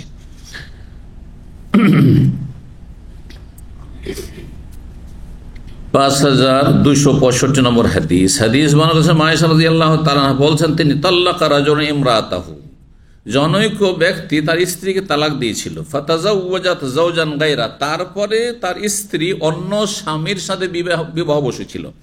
ফাতাল্লাকাহা, তারপরে সেও তালাক দিয়েছিল। ওয়াকানাত মাহু মিসলুল হুদুবাতি, কেন তার সাথে তালাক হয়েছিল? আসলে ওই স্ত্রী দ্বিতীয় স্বামীর কাছে থাকতে চায়নি। কি জন্য থাকতে চায়নি? কারণ তার লিঙ্গ ছিল কাপড়ের কিনারার মতো। কাপড়ের কিনারার মতো। কারো কাছে গামছা আছে? গামছা না হলে তো বাঙালি হয় না, একটা গামছা তো রাখবে না, কারণ এগুলোতে তো আপনার পাড়ে ওই নেই, সুতা বেরিয়ে নেই, হ্যাঁ সুতা সেলাই করা আছে। তো যেই পাড়ে সুতা বেরিয়ে থাকে ওই সুতাটা এই কাপড়ের চাইতে দুর্বল, ঠিক না? তো তার লিঙ্গ এই সুতা, যে কাপড়ের অগ্রভাগে যে সুতা বেরিয়ে আছে ওই রকমের দুর্বল, তার মানে তার যৌন ক্ষমতা মোটেই ছিল না। দ্বিতীয় স্বামী তোর কাছে কেন থাকবে? সেজন্য তার কাছ থেকে তালাক দিল। ফালাম তাসিল মিনহু ইলা শাইইন তুরিদহু, সুতরাং সেই নারী তার এই স্বামী থেকে তার যে মনস্কামনা ছিল যে এর সাথে ঘর সংসার করব, দাম্পত্য জীবন গড়ব, সেটা হাসিল করতে পারল না। অর্থাৎ যৌন অক্ষমতার কারণে তার থেকে তালাক নিতে হইল। ফালাম ইয়ালবাসান তাল্লাকহা, সুতরাং বেশি দিন আর না থেকে তালাক দিয়ে ফেলল। ফাআতাতিন নবী সাল্লাল্লাহু আলাইহি ওয়াসাল্লাম, নবী সাল্লাল্লাহু আলাইহি ওয়াসাল্লামের কাছে ওই মহিলা আসলে এসে বলে, ইয়া রাসূলুল্লাহ, হে আল্লাহর রাসূল, ইন্না যাওজি তাল্লাকানি, আমার এই স্বামী, মানে আমার প্রথম স্বামীর কথা প্রথম বলছেন, ইন্না যাওজি তাল্লাকানি, আমার স্বামী আমাকে তালাক দিয়েছিল। ওয়া ইন্নী তাযাওয়াজতু যাওজান গায়রা, তারপরে আরেকজন স্বামীর সাথে আমি বিয়ে বসেছিলাম। ফাদাখালা বি, আমাকে নিয়ে সে বাসরে প্রবেশ করেছিল, মানে তার সাথে বাসর করেছি এক রাত। কিন্তু ওয়ালাম ইয়াকুন মাহু ইল্লা মিসলুল হুদুবা, তার কাছেই এই কাপড়ের কিনারার সদৃশ্য ছাড়া আর কিছুই নেই। কাপড়ের কিনারা সদৃশ্য বই কিছুই নেই, মানে যেমনটা বললাম হুদুবা। ফালাম ইয়াকরাবনি ইল্লা হানাতান ওয়াহিদা, সুতরাং আমার কাছাকাছি সে আমার ঘনিষ্ঠ হতে শুধু একবার পেরেছে, একবার, তবুও তাতে মিলন হয়নি। মানে একটাতে একবার সে চেষ্টা করেছে, কিন্তু একবার মিলন যেটা সেটা হয়নি। হানাতুন ওয়াহেদা, হানা মানে মাররাতুন ওয়াহেদা এখানে, কিন্তু মাররাতুন ওয়াহেদা আমভাবে না, হানা বলা হয় লজ্জা স্থান গুপ্তাঙ্গের ক্ষেত্রে। শুধু একবার গুপ্তাঙ্গের সম্পর্ক হয়েছে, মানে শারীরিক সম্পর্ক হয়েছে, যেটা ভদ্র ভাষায়। লামিয়াসেল মিন্নি এলাশাই, কিন্তু সে আমার কোনো কিছুতে পৌঁছিতে পারেনি। কারণ স্পষ্ট না বললে মাসলা ক্লিয়ার হবে না। এক রাত কাটিয়েছি দিয়ে ফতোর উত্তর হবে, আরে এক রাত স্বামী স্ত্রী এক বিছানায় কাটিয়ে সহবাস হয়েছে, হ্যাঁ যদি আপনি অস্পষ্ট রেখে দেন, হ্যাঁ সে চেষ্টা করেছিল কিন্তু না, পুরুষ লিঙ্গ স্ত্রী লিঙ্গে প্রবেশ করেনি, তাহলে হালাল হয়নি। বুঝতে পারছেন? এই জন্য দ্বীনের মাসলা মাসাইলের ক্ষেত্রে লজ্জা করে চলবে না। ইন্নাল্লাহ লা ইয়াস্তাহি মিনাল হক, হাদিসে রয়েছে যে আনসারী মহিলারা এসে এইরকম ধরনের মাসলা মাসাইল জিজ্ঞাসা করতো, যেগুলোতে সাধারণত মহিলারা লজ্জা পায়, একটা পুরুষ মানুষ মহিলার কাছ থেকে শুনলে লজ্জা পাবে, জিজ্ঞাসা করত। তখন মুহাজির মহিলারা তারা তখন তাদের সমালোচনা করতো যে কত নির্লজ্জ বেহায়া এইসব মহিলা এসে নবী সাল্লাল্লাহু আলাইহি ওয়াসাল্লামকে এই ধরনের মাসলা মাসাইল জিজ্ঞাসা করছে, ইস্তেহাজার মাসলা জিজ্ঞাসা করছে, হাইজের মাসলা জিজ্ঞাসা করছে, এই সহবাসের মাসলা জিজ্ঞাসা করছে, মহিলাদের আবার বীর্যপাত হয় কিনা ওইসব জিজ্ঞাসা করছে, গোসল ফরজ হয় কিনা, স্বপ্নদোষ হয় কিনা, লজ্জাকর। তখন নবী সাল্লাল্লাহু আলাইহি ওয়াসাল্লাম বললেন, নেমান নেসাউ নেসাউল আনসার, আনসারি মহিলারা কতই না ভালো মহিলা, কতই না নেক মহিলা, যে লাম ইয়ামনাহুন্নাল হায়াউ আন ইয়াতাফাক্কাহনা ফিদ্দিন, তাদের লজ্জা শরম তাদেরকে দিনের ফিকহ জ্ঞান অর্জনে বাধা দিতে পারে না। দিন শিখার ক্ষেত্রে কোনো লজ্জা নেই। তবে এর চাইতে উত্তম হচ্ছে যদি তার কোনো পুরুষ থাকে তাকে দিয়ে জিজ্ঞাসা করতে পারবে, স্বামী আছে তো স্বামীকে দিয়ে জিজ্ঞাসা করাবে। কিন্তু অনেক সময় অনেক মাসলা মাসাইল স্বামীকে দিয়ে জিজ্ঞাসা করা সম্ভব হয়তো হয় না, কারণ স্বামীকে দিয়ে জিজ্ঞাসা করালে ওটাতে মাইন্ড করবে, অথবা তার বিপরীত যাবে, তার মা বাবার বিপরীত যাবে। অনেক মাসাইল এরকম পারিবারিক মাসলা ঘরোয়া মাসাইল হয়ে যায়, তো ইত্যাদি ইত্যাদি। আচ্ছা, যদি একজন মহিলা স্বামীকে দিয়ে জিজ্ঞাসা করে, আচ্ছা জিজ্ঞাসা করো তো, যদি মহিলা স্বপ্নদোষ হয়, হ্যাঁ শেখকে জিজ্ঞাসা করো মহিলা স্বপ্নদোষ হয়, তাহলে কি গোসল করতে হবে? তখন ওই স্বামীর পালপিটেশন শুরু হয়ে যাবে। তার মানে আমার স্ত্রী স্বপ্নদোষ হয়, হ্যাঁ কার সাথে যে স্বপ্নদোষ হয়, অনেকের ইমান দুর্বল। অথচ এখানে কোনো এখতিয়ার নেই। রাত্রে স্বপ্নে, হ্যাঁ হয়তো আপনি পুরুষ মানুষ, যে কোনো পুরুষ মানুষ অন্য একজন বেগানা মহিলার সাথে দেখতে পারে, পারে না? তেমনি সেটা আপনার স্ত্রীরও ঘটতে পারে, যে আপনাকে না দেখে স্বপ্নে অন্য কাউকে দেখছে, না সে তার এখতিয়ারে দেখছে। কিন্তু কোন মহিলা যদি বলে যে আমি আজকে যে স্বপ্নদোষ হয়েছে আমি বেগানা পুরুষকে দেখেছি, কোন স্বামীর গায়রাত মেনে নেবে? তাহলে অনেক সময় মাসলা স্বামীকে দিয়েও জিজ্ঞাসা করা সম্ভব হয় না, যেটা বলছিলাম। তো একবার শুধু সে চেষ্টা করেছে, কিন্তু লাম ইয়াসিল মিন্নি ইলা শাই, ক্লিয়ার করে দিলেন সে আমার কোনো কিছুতে পৌঁছাতে পারেনি, মানে আমার মনস্কামনা বা তার মনস্কামনা পূরণ করতে পারেনি। সেও তার মনস্কামনা পূরণ করতে পারে। স্বামী স্ত্রীর মনস্কামনা কি? জনসম্পর্ক হোক, সহবাস মিলন হোক, করতে পারে। আফা আহিল্লো লেজৌজি আল আউয়াল, আমার আগের স্বামীর জন্য কি আমি হালাল হইতে পারবো? তার সাথে এক রাত বাসর করেছি কিন্তু সহবাস হয়নি, ওইরকম ভাবে। ফাকালা রাসূলুল্লাহ সাল্লাল্লাহু আলাইহি ওয়াসাল্লাম বললেন, লা তাহিল্লিনা লিজাওজিকাল আউয়াল, তুমি তোমার প্রথম স্বামীর জন্য হালাল হবে না, মানে হারাম। হালাল হবে না মানে কি? হারাম। হাত্তা ইয়াজুকাল আখার ওয়াসাইলা, তাকে যতক্ষণ পর্যন্ত দ্বিতীয় স্বামী তোমার স্বাদ না গ্রহণ করবে, তোমার মজা আসল থেকে, আসল মানে মধু, তোমার মধু তোমার স্বাদ গ্রহণ না করবে, ওয়া তাজুকি ওয়াসাইলা, তাও তুমি তার স্বাদ গ্রহণ না করবে, তুমি তার স্বাদ আস্বাদন না করবে। স্বাদ মানে সহবাস। সহবাস এমন একটি বিষয় যেটা বিবাহিত মানুষ, হ্যাঁ বুঝছে বিষয়টি, যে সুবহানাল্লাহ, মাথা থেকে পা পর্যন্ত প্রতিটি অঙ্গ প্রত্যঙ্গ, প্রতিটি লোমকূপ, তাতে হ্যাঁ কি তৃপ্তি অনুভব করে। এই হিকমতের কারণেই বিবাহিত ব্যক্তি যাকে আল্লাহ এই নিয়ামত দিয়ে ধন্য করেছেন, সে যদি জেনা ব্যভিচারে লিপ্ত হয়, যে হারাম জেনার মাধ্যমে সে মাথা থেকে পা পর্যন্ত প্রতিটি তার অঙ্গ প্রত্যঙ্গ, প্রতিটি তার লোমকূপ হ্যাঁ স্বাদ পেয়েছে, হারাম স্বাদ পেয়েছে।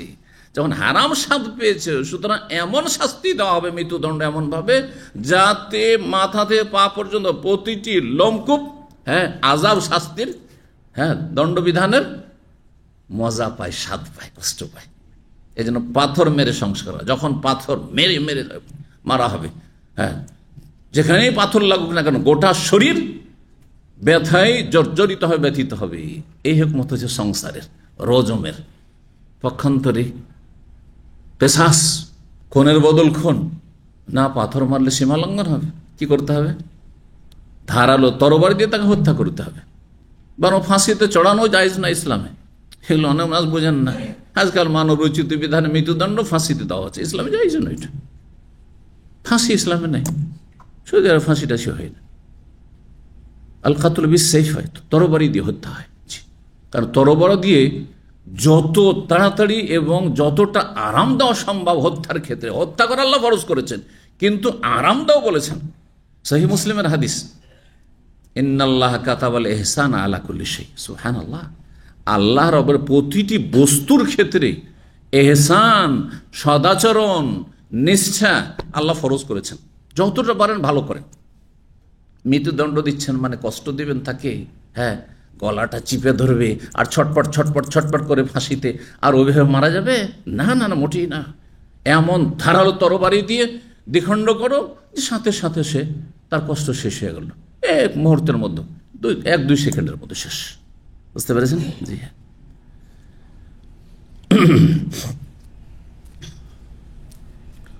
8 নম্বর অধ্যায় বলছেন, বাবন, এ অধ্যায় ছেলে মা তোহারেমা আল্লাহ, আল্লাহ রাব্বুল আলমিনের এই আয়াতের তফসির সম্পর্কে সূরা তাহরিমের প্রথম আয়াতই, এ আইয়ুহান নবী, ও হে নবী সাল্লাল্লাহু আলাইহি ওয়াসাল্লাম, তুমি এমন কিছুকে কেন হারাম করছো যা আল্লাহ তোমার জন্য হালাল করেছেন?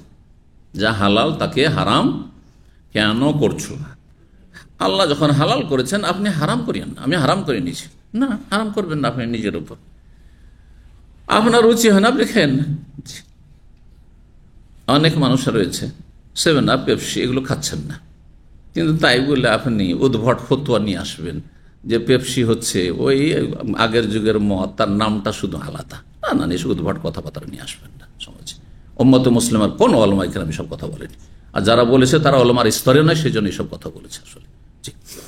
5266 নম্বর হাদিস। হাদিস বর্ণনা করছেন সাঈদ ইবনে জুবাইর, প্রখ্যাত তাবেঈ। তিনি বলছেন, আন্নাহু আখবারাহু, তিনি তার ছাত্র ইয়ালা বিন হাকিমকে জানিয়েছেন, আন্নাহু সামিআ ইবনে আব্বাস, যে সাঈদ ইবনে জুবাইর তিনি বিশিষ্ট ছাত্র ছিলেন প্রখ্যাত সাহাবী আব্দুল্লাহ ইবনে আব্বাস রাদিয়াল্লাহু তাআলা আনহুমার। আব্দুল্লাহ ইবনে আব্বাস রাদিয়াল্লাহু তাআলা তার ওস্তাদ থেকে তিনি শুনেছেন, কি বলতে শুনেছেন, এযা হাররামা ইমরাতাহু লাইসা বিশাই, যদি কোনো ব্যক্তি তার স্ত্রীকে হারাম করে তাহলে সেটা কিছুই না, মানে তালাক হবে না, তালাক হবে না। তিনি বলেছেন যে কি হবে তাহলে, সেটা কাফারা দিতে হবে না। একটি রিওয়ায়াতে রয়েছে তার মত ছিল কাফারা দিতে হবে, কিন্তু হাসান বাসরি রাহিমাহুল্লাহর মত যে নকল করেছেন, যেটি ইমাম শাফি রাহিমাহুল্লাহর মত, যে নিয়তের উপর নির্ভরশীল, এটি হচ্ছে সঠিক কথা।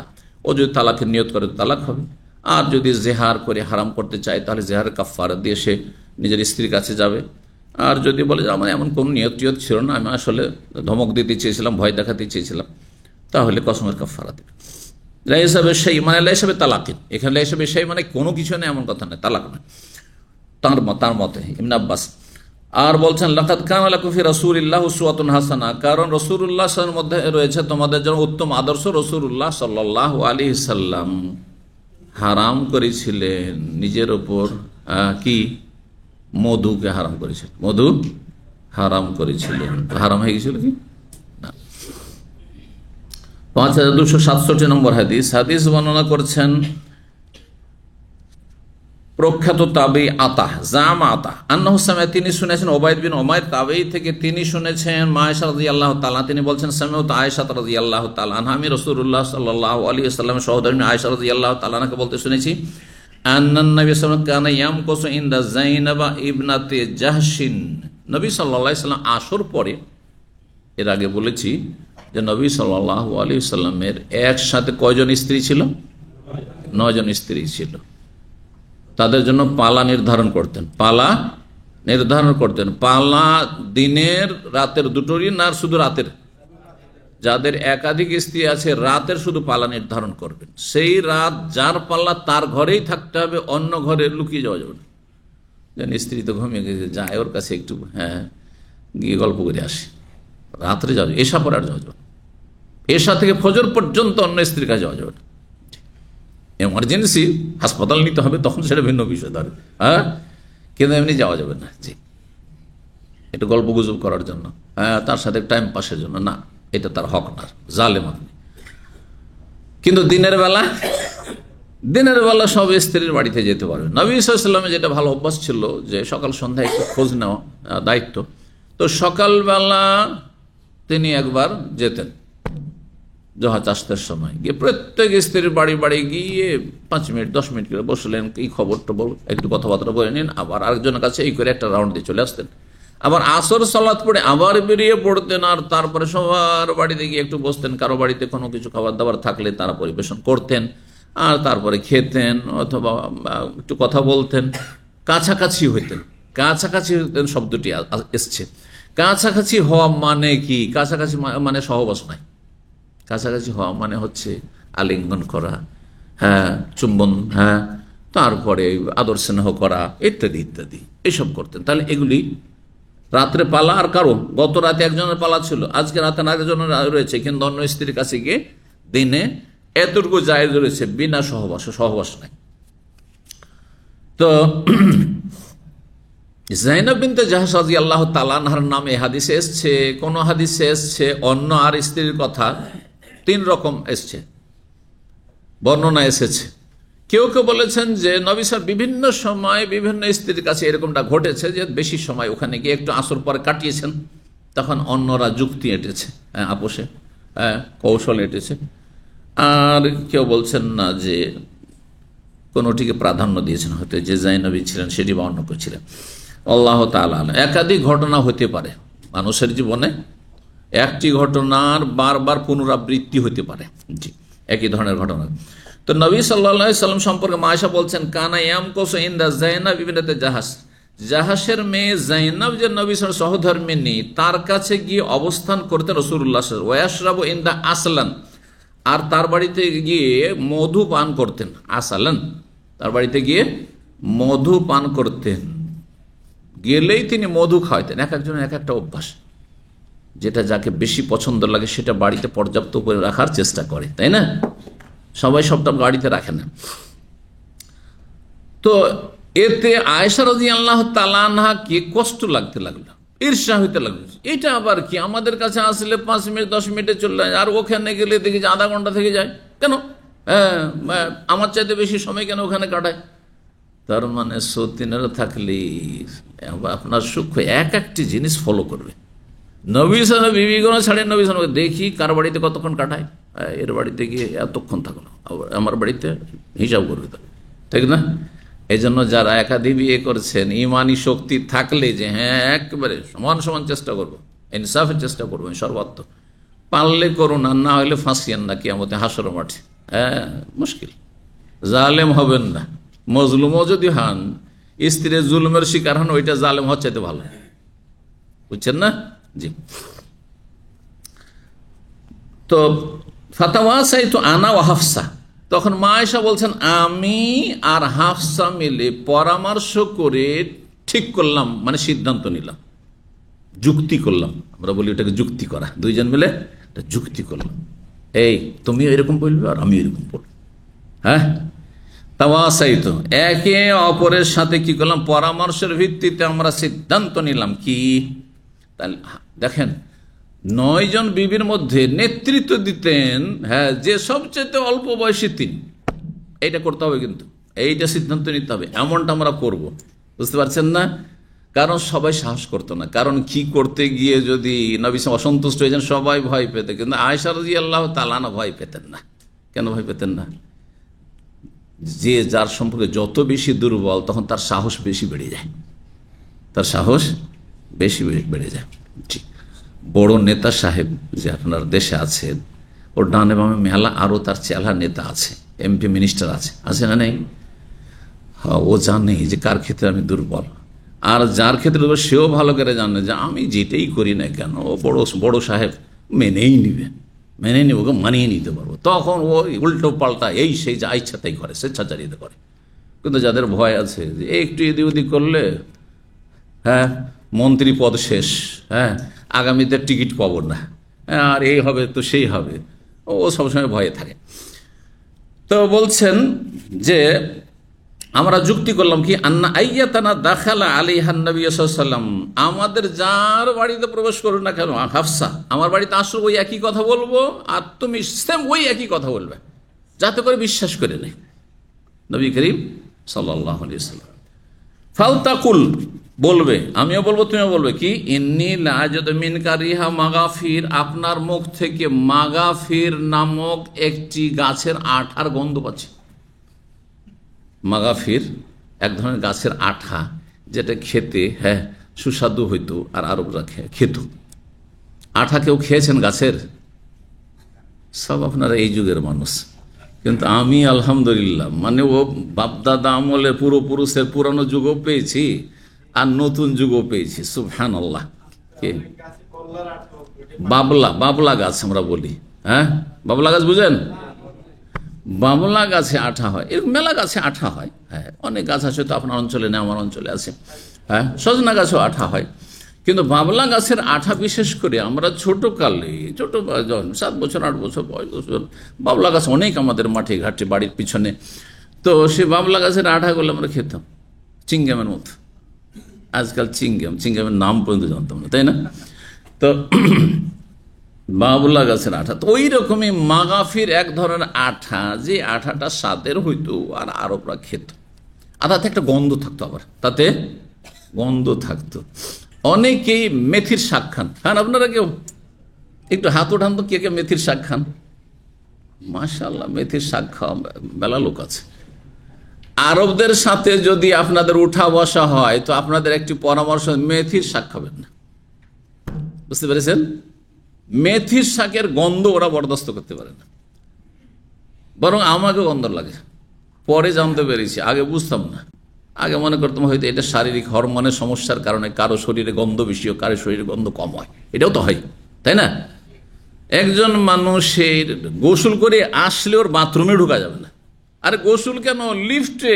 আমি এর আগে অনেকের সাথে হয়েছে, লিফট থেকে বেয়ে তারপরে ঢুকেছি, মনে হচ্ছে যে আমার দম বন্ধ হয়ে যাবে, মুশকিল ব্যাপার। যেখান দিয়ে গেছে চলছে ওর গন্ধ, গায়ের গন্ধ ছেড়েই গেছে ও। কিছু মানুষের সৃষ্টিগত, আর কিছু মানুষের বদ অভ্যাস আছে, ও জুমাবার ছাড়া গোসল করবে না। আছে, আমি বাঙালিদের কিছু ভালো গুণের মধ্যে এটা একটা ভালো গুণ বলি। আমার বিভিন্ন আলোচনা অনেক পুরাতন যুগ থেকে আছে, কি জানেন? এরা নফল গোসল খুব করে। নদীর দেশের মানুষ গোসল করতে তার পানির অভাব নাই, যার ফলে নফল গোসল বোঝেন না, ডেলি গোসল। ডেলি একবার গোসল কোথায়? পুকুর আছে, চলছে, বর্ষা বৃষ্টিতে ভিজছে, আর তারপরে নদী আছে সামনে, সকাল বিকাল 14 বার করে নদীতে নামছে, ডুব দিচ্ছে, হয়ে গেল 5 বার গোসল হয়ে গেল। হ্যাঁ, কিন্তু অন্যান্য জাতির গীবত যেহেতু হয়ে যাবে, সে জাতির নামটা বলবো না, বেশ কিছু জাতি আছে আল্লাহুল মুস্তাআন, ও জুমাবার ছাড়া জীবনে গোসল করে না। আর যদি জুমা না পড়া মুসলমান হয় তাহলে তো গোসলই করে না, ও মাস ফরজ না হইলে। এত গন্ধ থাকে ওদের শরীরে, আল্লাহ হেফাজত করবে। তো তাদের দোষে গন্ধ হয়, তাদের কিছু খাবারের দোষে হয়, হরমোনের দোষে হইতে পারে, আবার বিভিন্ন কারণে গোসল না করার কারণে, পরিষ্কার পরিচ্ছন্নতা না থাকার কারণ হইতে পারে। তো যাই হোক, মেথির শাক আমার খুব পছন্দ ছিল। আপনাদের বলি, কিছু শেয়ার করি, কারণ আপনারা যেহেতু মেথি খাচ্ছেন, সুতরাং আপনাদেরকে বলি, আমি একসময় খুব মেথির শাক এখানে প্রথম খুব পছন্দ করতাম। একটা কার্টন মাত্র 5 টাকা 7 টাকায় পাওয়া যায়, আর চলতে থাকে সপ্তাহ। আর সুন্দর ওইটাকে একটু ফ্রাইয়ের মতো করলে তেলে খুব মজা লাগে, স্বাদের। 2000 থেকে 2005-6 সালে সবগুলোতে এইসব খুব মেথির শাক খেয়েছি। আর তারপর আমার মেয়েগুলো আপনার 2000 সালে জন্মের পরে যখন প্রাইমারি স্কুলে ভর্তি হলো, ক্লাস 1-এ ভর্তি হয়েছে, আর তারপরে টিচার, ওর নাক বেশ তেজ, একবার না খাড়া নাক, বুঝেন? মানে যার নাকে গন্ধ বেশি পায়। তো ছোট প্রাইমারি স্কুলে এখানে প্রত্যেকের একটা করে থাকে, নোটবুক থাকে, মাদ্রাসার পক্ষ থেকে দেওয়া। কোনো কিছু রিমার্কস লিখতে হলে, ভালো মন্দ, আপনার মেয়ে খুব ভালো রেজাল্ট করেছে, আপনার মেয়ে আজকে হোমওয়ার্ক করে আসেনি, আপনার মেয়ে আজকে এইটা করে আসেনি, বা এটা করাবেন, সব লিখে পাঠায়। তো যখনই তাদের হোমওয়ার্ক করতে বসলে তখন ওইটা দেখার পরে দেখি যে হ্যাঁ, এই পজিটিভ আছে নেগেটিভ আছে, ওতে বোঝা যায় যে ছেলে মেয়ে লেখাপড়া কেমন করে করছে। তো একদিন লিখেছে যে হ্যাঁ, বাচ্চাদেরকে হোলবা খাওয়াবেন না। বাচ্চাদের কি খাওয়াবেন না? হোলবা খাওয়াবেন না। হোলবা বুঝেন? হ্যাঁ, হোলবা মেথি শাক, সবজি মার্কেটে যারা আছে ওরা বুঝে, হোলবা মেথি শাক। তো তারপরে বাসায় আলোচনা করলাম যে মেথির শাক সম্পর্কে লিখছে মাদ্রাসা থেকে, তো খাওয়ানো যাবে না। তো তারপরে ওদের তো একবার টোটালি বন্ধ, আর মেয়েগুলো এত সজাগ হয়ে গেল, মেথির শাকের নাম শুনলে একবারে অ্যালার্জি শুরু হয়ে যাবে, তাদের জীবনে খাবেন না। আমরা কিছুদিন চালালাম, একটু গ্যাপ দিয়ে, কারণ একসাথে তো মেথির শাকের নেশা ছাড়া যাচ্ছে না, হালাল জিনিস কিন্তু গন্ধ আছে। তারপরে এমন ছাড়লাম, পরীক্ষা করতে আসলে মেথির শাক আজকে খান, কাল বাদ দিয়ে পরশু দিন আপনি নিজের বগল নিজেই গন্ধ পাবেন। একমাত্র যদি ওই মহিলার মতো হন, হ্যাঁ, যে নতুন বউ হয়ে বিয়ে হয়ে গিয়েছে, আর যাওয়ার পরে প্রথম দিন শ্বশুর বাড়িতে খুবই গন্ধ ছিল, বাড়িতে বাস করা যায় না, এত গন্ধ ছিল। বুঝতে পারছেন না, এটা কিস্সা। আর তারপরে তখন একদিন শাশুড়ি আর বউয়ে ঝগড়া লেগেছে, শাশুড়ির সাথে ঝগড়া লেগেছে। তো ঝগড়ার এক পর্যায়ে গিয়ে বউ বলছে যে আমাকে দেখতে পারেন না, আপনি ভালোবাসেন না, আমি আসার পরে আমার বর কইতো তো আপনার বাড়ির গন্ধ গেছে। বুঝতে পেরেছেন ব্যাপারটা কি? আসলে ও গন্ধ খেয়ে খেয়ে গন্ধ শুঙে শুঙে আর নাক ভোঁথা হয়ে গেছে, কথা বুঝতে পারছেন, আর গন্ধ পায় না। এইটা হলো আসল কথা। তো মেথি খাওয়ালো, গন্ধ শুঙে শুঙে অভ্যাস হয়ে গেছে, আপনার গন্ধ লাগে না, কিন্তু পাশের লোককে যে কষ্ট লাগছে এটা আপনাকে বুঝতে হবে। সিগারেট খোর যত আছে আর জর্দা খোর আছে, এদের মুখের কাছে যাওয়া যাবে, এদের স্ত্রীরা কেমন করে যে যায়, কত যে কষ্ট পায়। জি, এক মিশরি ছিল এখানে, সে মিশরি বলছে যে আমি দিনে কয়েক প্যাকেট সিগারেট খেতাম, সত্য ঘটনা বলছি। তো আমি তওবা করেছি। কি কারণে তওবা করেছি? আমার স্ত্রীর ওসিলাতে তওবা করেছি, স্ত্রীর ওসিলাতে তওবা করেছি। নতুন বিয়ে করলাম, বড় সুন্দর স্ত্রী ছিল, খুব ভালোবাসতাম, কিন্তু তার মুখের কাছে আমাকে মুখ নিতেই দেয় না। তুমি অন্যদিকে মুখ করে থাকো, বিছানা তুমি অন্যদিকে, তো আমি অন্যদিকে, আমার দিকে সে মুখ ঘোরাই না। বিপদে পড়লাম। শেষে এই স্ত্রীর এই আচরণ তাকে এই সিগারেট ধূমপানের হারাম থেকে তওবা করতে বাধ্য করলো। বুঝতে পেরেছেন? তো যাই হোক, সেই তওবাতে খলুসিয়া থাকার না থাকে, তওবা তো হইল কমপক্ষে, হ্যাঁ, ডাউন কোয়ালিটির তওবা। আবার হাই কোয়ালিটির তওবা আছে, ডাউন কোয়ালিটির তওবা আছে। বুঝেন না? বুঝেন না? ডাক্তারের কাছে গিয়েছেন, আর যাওয়ার পরে আপনার ফুসফুসের সমস্যা, এরকম হয় অনেক সময়। ডাক্তার বলছে কি স্মোকিং করেন? বলছে হ্যাঁ করি, মাঝে মধ্যে করি। বলছে তাহলে যান, চিকিৎসা আমার কাছে নেই, আপনার যান, মরবেন আপনি, যান, ক্যান্সার। সাথে সাথে তওবা, এমন তওবা, তওবাতান নাসুহা, ঠিক কি না? নাকি পাবেন হাই কোয়ালিটির তওবা না ডাউন কোয়ালিটির তওবা? একেবারে নিম্ন কোয়ালিটির তওবা। কিন্তু যাকে বলা হইল হ্যাঁ যে ইউহাররিমু আলাইহিমুল খাবায়েস, নবী সাল্লাল্লাহু আলাইহি সাল্লামকে আল্লাহ পাঠিয়েছিলেন খবিস নোংরা বস্তুগুলি হারাম করার জন্য। তোমার নবী সাল্লাল্লাহু আলাইহি সাল্লাম খবিস নোংরাগুলিকে হারাম করেছেন। হ্যাঁ, আর এই ধূমপানের গন্ধ আর জর্দার গন্ধের চাইতে খবিস আর কি আছে? তামাকের চাইতে খবিস নোংরা আর কি আছে? জি, আল্লাহর কথা শোনার পরে, রসুলের কথা শোনার পরে, আলেমের কথা শোনার পরে সাথে সাথে তওবা করলো। এইটা হচ্ছে তওবাতুন নাসুহা, খালেস তওবা। এটা হচ্ছে হাই কোয়ালিটির তওবা। তওবা কিন্তু কেউ স্ত্রীর কারণে করলো, কেউ ডাক্তারের কারণে করলো, কেউ শরীর রক্ষার জন্য করলো, হ্যাঁ, কেউ সামাজিকতার কারণে করলো, কেউ রবের জন্য করলো। এক নম্বর তওবা হইতে হবে, যাতে তওবা গুরুত্বপূর্ণ একটি ইবাদত, ইবাদতের পারিতোষিক পান, আপনি ফলাফল পান দুনিয়া আখিরাতে। জি, আল্লাহ বোঝার তৌফিক দান করুন। তো মেথি ওই যে ছাড়া ছেড়েছি, ওই জন্য বলছে মেথির গন্ধ আছে, আপনি গন্ধ পাবেন ওই বউয়ের মতো, হ্যাঁ, গন্ধ চলে গেছে আপনার, কিন্তু আসলে পাশের লোককে কষ্ট হচ্ছে। তো হাদিস আমরা শেষ দিকে ছিলাম। হ্যাঁ, বললেন যে ইন্নিল আজিদু মিনকা রিহা মাগাফির, ইয়া রাসূলুল্লাহ, আপনার মুখ থেকে মাগাফিরের আঠার গন্ধ কেন পাচ্ছি? আকালতা মাগাফির, আপনি কি ওই আঠা, গাছের আঠা, মাগাফির আঠা খেয়েছেন নাকি? নবী সাল্লাল্লাহু আলাইহি ওয়াসাল্লাম আঠা কেন খেতে যাবেন? হ্যাঁ, মাঠে ময়দানে গাছ থেকে। তারপরে বলছেন এই কথা বলে ফাদাখালা আলা ইহদাম, প্রথম এক স্ত্রীর কাছে গেলেন নবী সাল্লাল্লাহু আলাইহি ওয়াসাল্লাম, ফাকালাত লাহু যালিকা, আয়েশার কাছে অথবা হাফসার কাছে, যার কাছে গেছে ওই একই কথা বলছেন। লাবাস, আচ্ছা ঠিক আছে, কোনো অসুবিধা নেই। সারেব তো আসলাম, আমি কিন্তু কোনো মাগাফির খাইনি, তবে মধু খেয়েছি ইনদা যায়নাব বিনতে জাহাশ, যায়নাব বিনতে জাহাশের কাছে। ওয়ালান আউদ আল্লাহু, তাহলে খাবো না। একজন নয়, দুইজন স্ত্রী পরপর বলছে আপনার মুখ থেকে কিসের? মাগাফিরের গন্ধ পাচ্ছি। আর মৌমাছি মাগাফিরের ফুলে গিয়ে বসে আর সেখান থেকে মধু চুষে নিয়ে আসে, ওই গন্ধ হয়তো তাহলে চলে এসছে। আমি তো মাগাফির আটা খাইনি, ওই গন্ধ হয়তো কিসে চলে এসছে? মধুতে চলে এসছে। সুতরাং আমি মধুকে নিজের উপর হারাম করে নিলাম, মধু আর খাবো না। বুঝলেন না? কিসের কারণে হারাম করলেন? স্ত্রীর কৌশলের কারণে, এই যে কৌশল আটার কারণে। জি, কাজটি ভুল ছিল না ঠিক ছিল? তাহলে সাহাবায়ে কেরামদের ভুল হইতে পারে, মানুষ ভুলের ঊর্ধ্বে কেউ না, যে তবে একেবারে বড় কাবিরা কথা নয়। তোমার নবী সাল্লাল্লাহু আলাইহি ওয়াসাল্লামের সাথে আচরণের ক্ষেত্রে এই দিক থেকে বড়, কিন্তু নবী সাল্লাল্লাহু আলাইহি ওয়াসাল্লামের তারা সহধর্মিনী।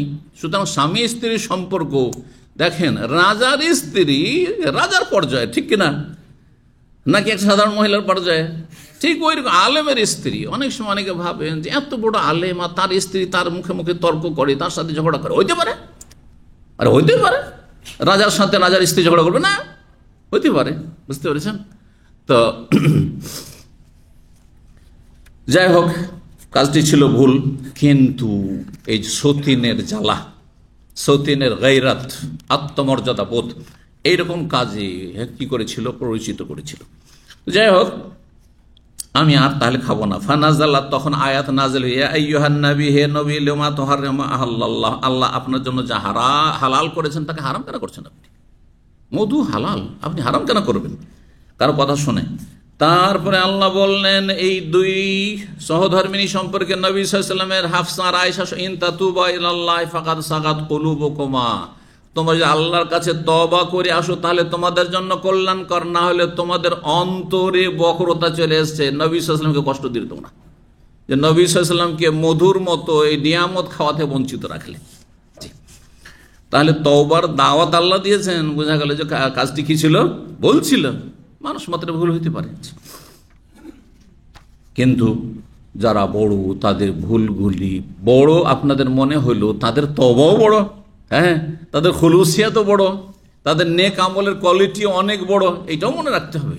এটা আপনি ভাববেন না যে আরে উনি একজন আলেম মানুষ, এই ভুল করছেন, কিন্তু আপনি জানেন না যে আপনার তুলনায় তার নেকি কত দিক রয়েছে, হ্যাঁ জি, তার ইখলাস কত রয়েছে, তো এটা দেখতে হবে।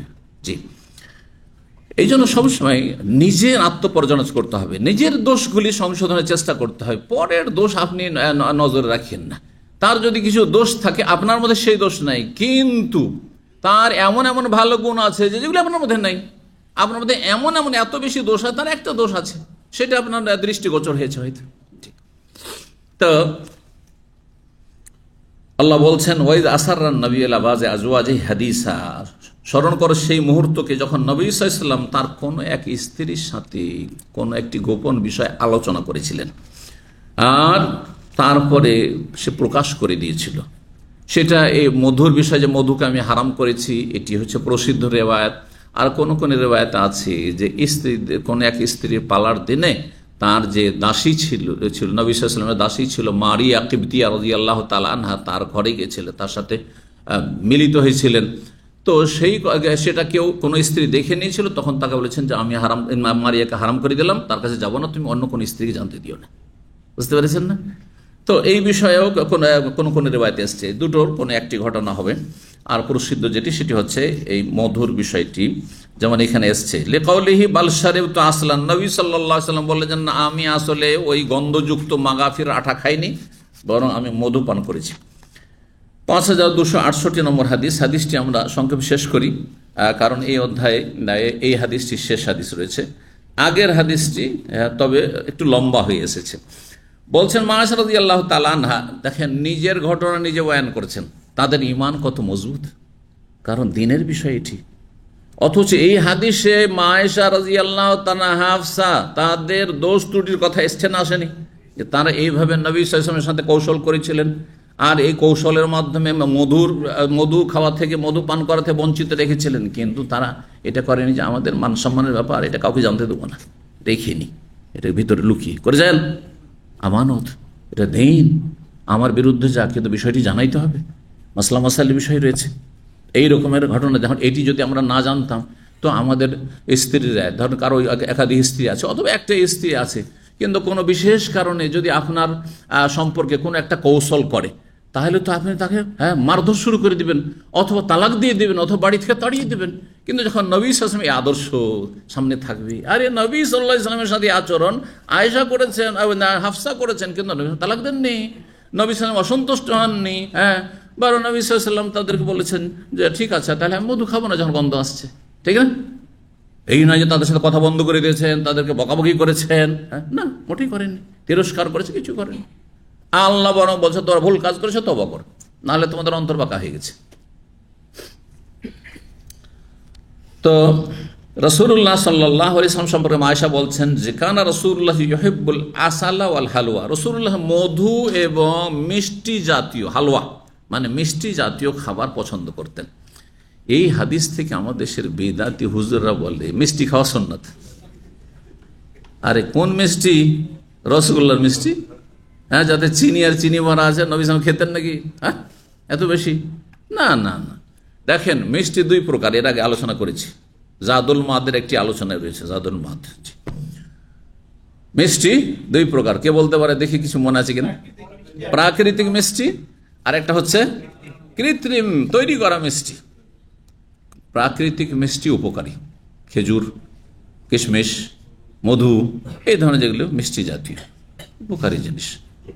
বিশেষ কিছু মানুষ যাদের হয়তো সুগার খুব বেশি আছে, তারপর তাদের কিছুটা তো সুগার যে প্রয়োজনও আছে তাদের।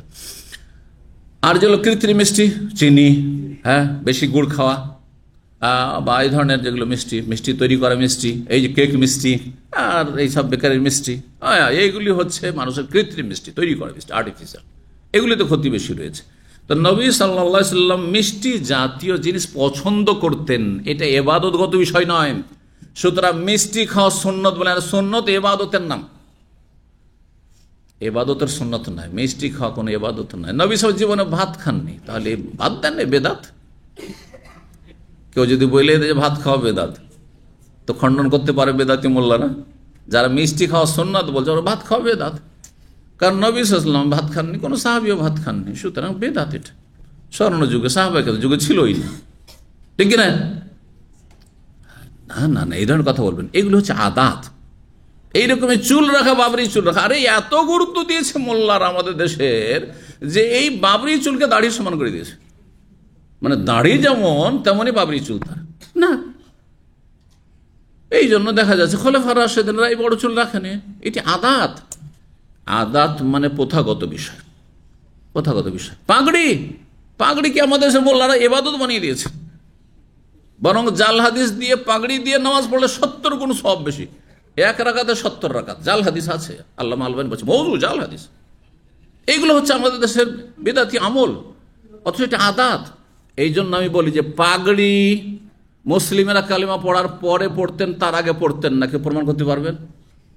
বদরের যুদ্ধে যখন হক বাতিলের প্রথম লড়াই হয়, পাগড়ি পরে যেমন মুজাহিদিন 313 জন সাহাবা কেরাম এসেছিলেন, আবু জাহাল আর তার সাথী সঙ্গী তারাও পাগড়ি পরেছিল।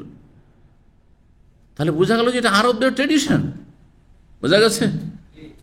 পাঞ্জাবি ইসলামী পোশাক নাই, পাঞ্জাব দেশের পোশাক, ট্রেডিশন। ভারতে ঢিলা ঢালা ভালো, মোটামুটি একটু পোশাক হচ্ছে পাঞ্জাবি ঢিলা ঢালা, সেই জন্য শার্টের তুলনায়, প্যান্টের তুলনায়।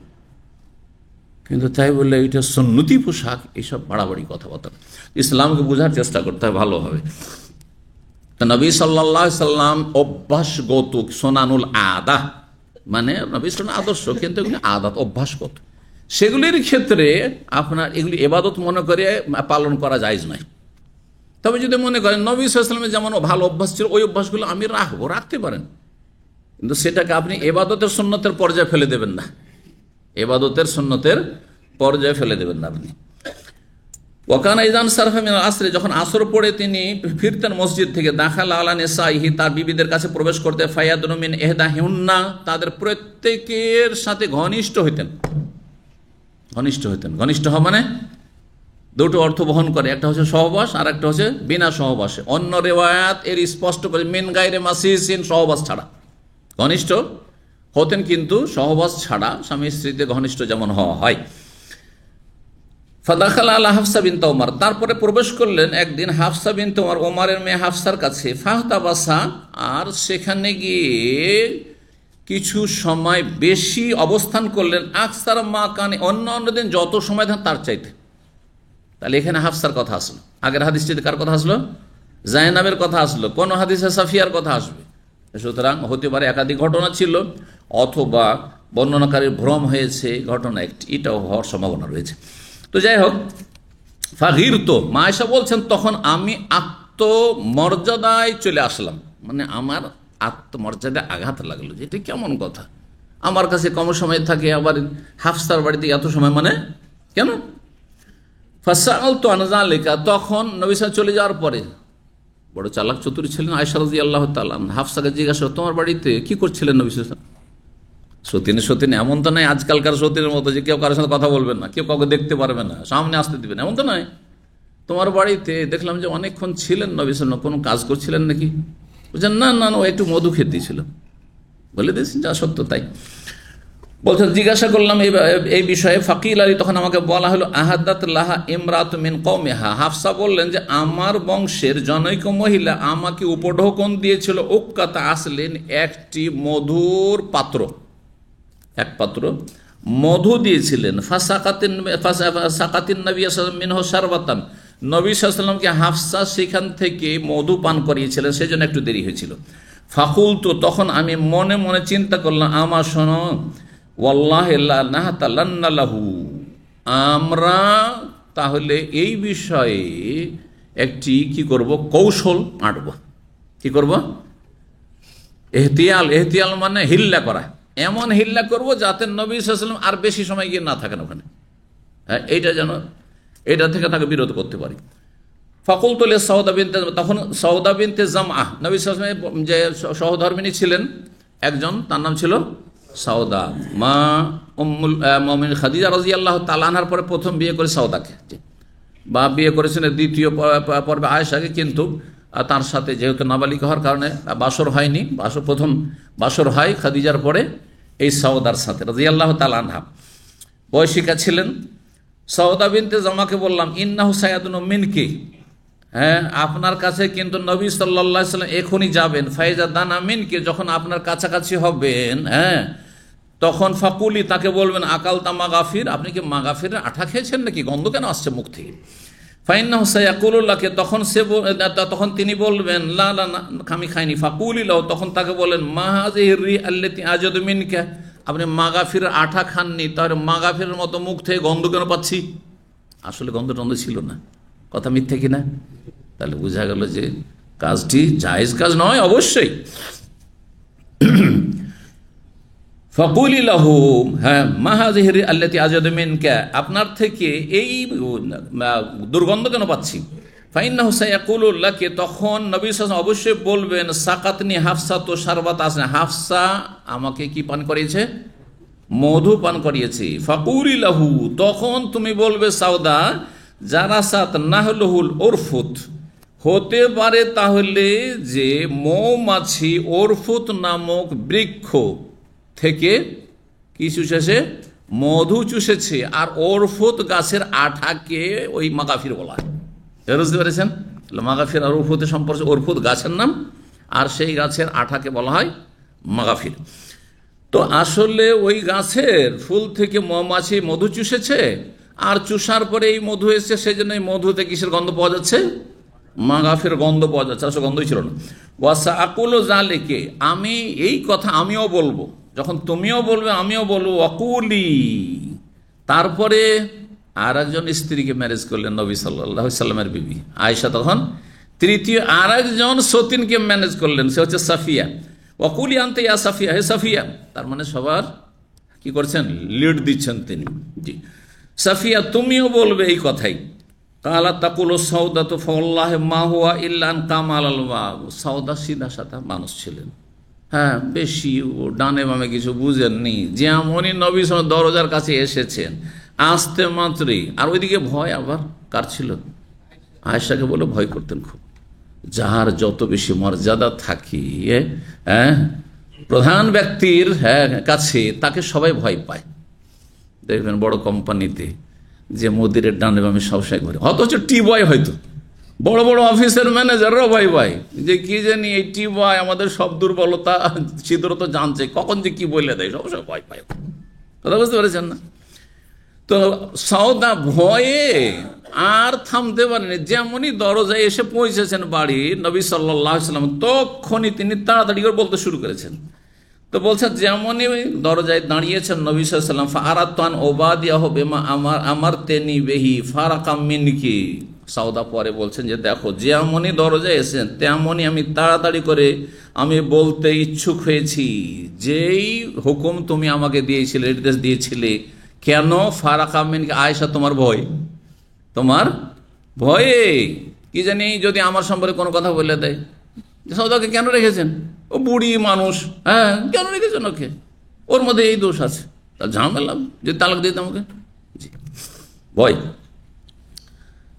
বলছেন ফালাম্মা দানা মিনহা, যখনই কাছাকাছি হয়েছেন নবী সাল্লাল্লাহু আলাইহি ওয়াসাল্লাম, কালাত লাহু সাউদা, সাউদা বলে ইয়া রাসূলুল্লাহ আকালতা মাগাফির, আপনি কি মাগাফির আটা খেয়েছেন নাকি? কাল্লা। কালা ফামা হাযিহি আল্লাতী আজাদু মিনকা, আপনার মুখ থেকে গন্ধ কেন পাচ্ছি? কালা সাকাতনি হাফসা, তো শারবাতা আসলেন, হাফসার বাড়ি গিয়েছিলাম, সে হয়তো মধু পান করেছে আমাকে, সেটাই হইতে পারে।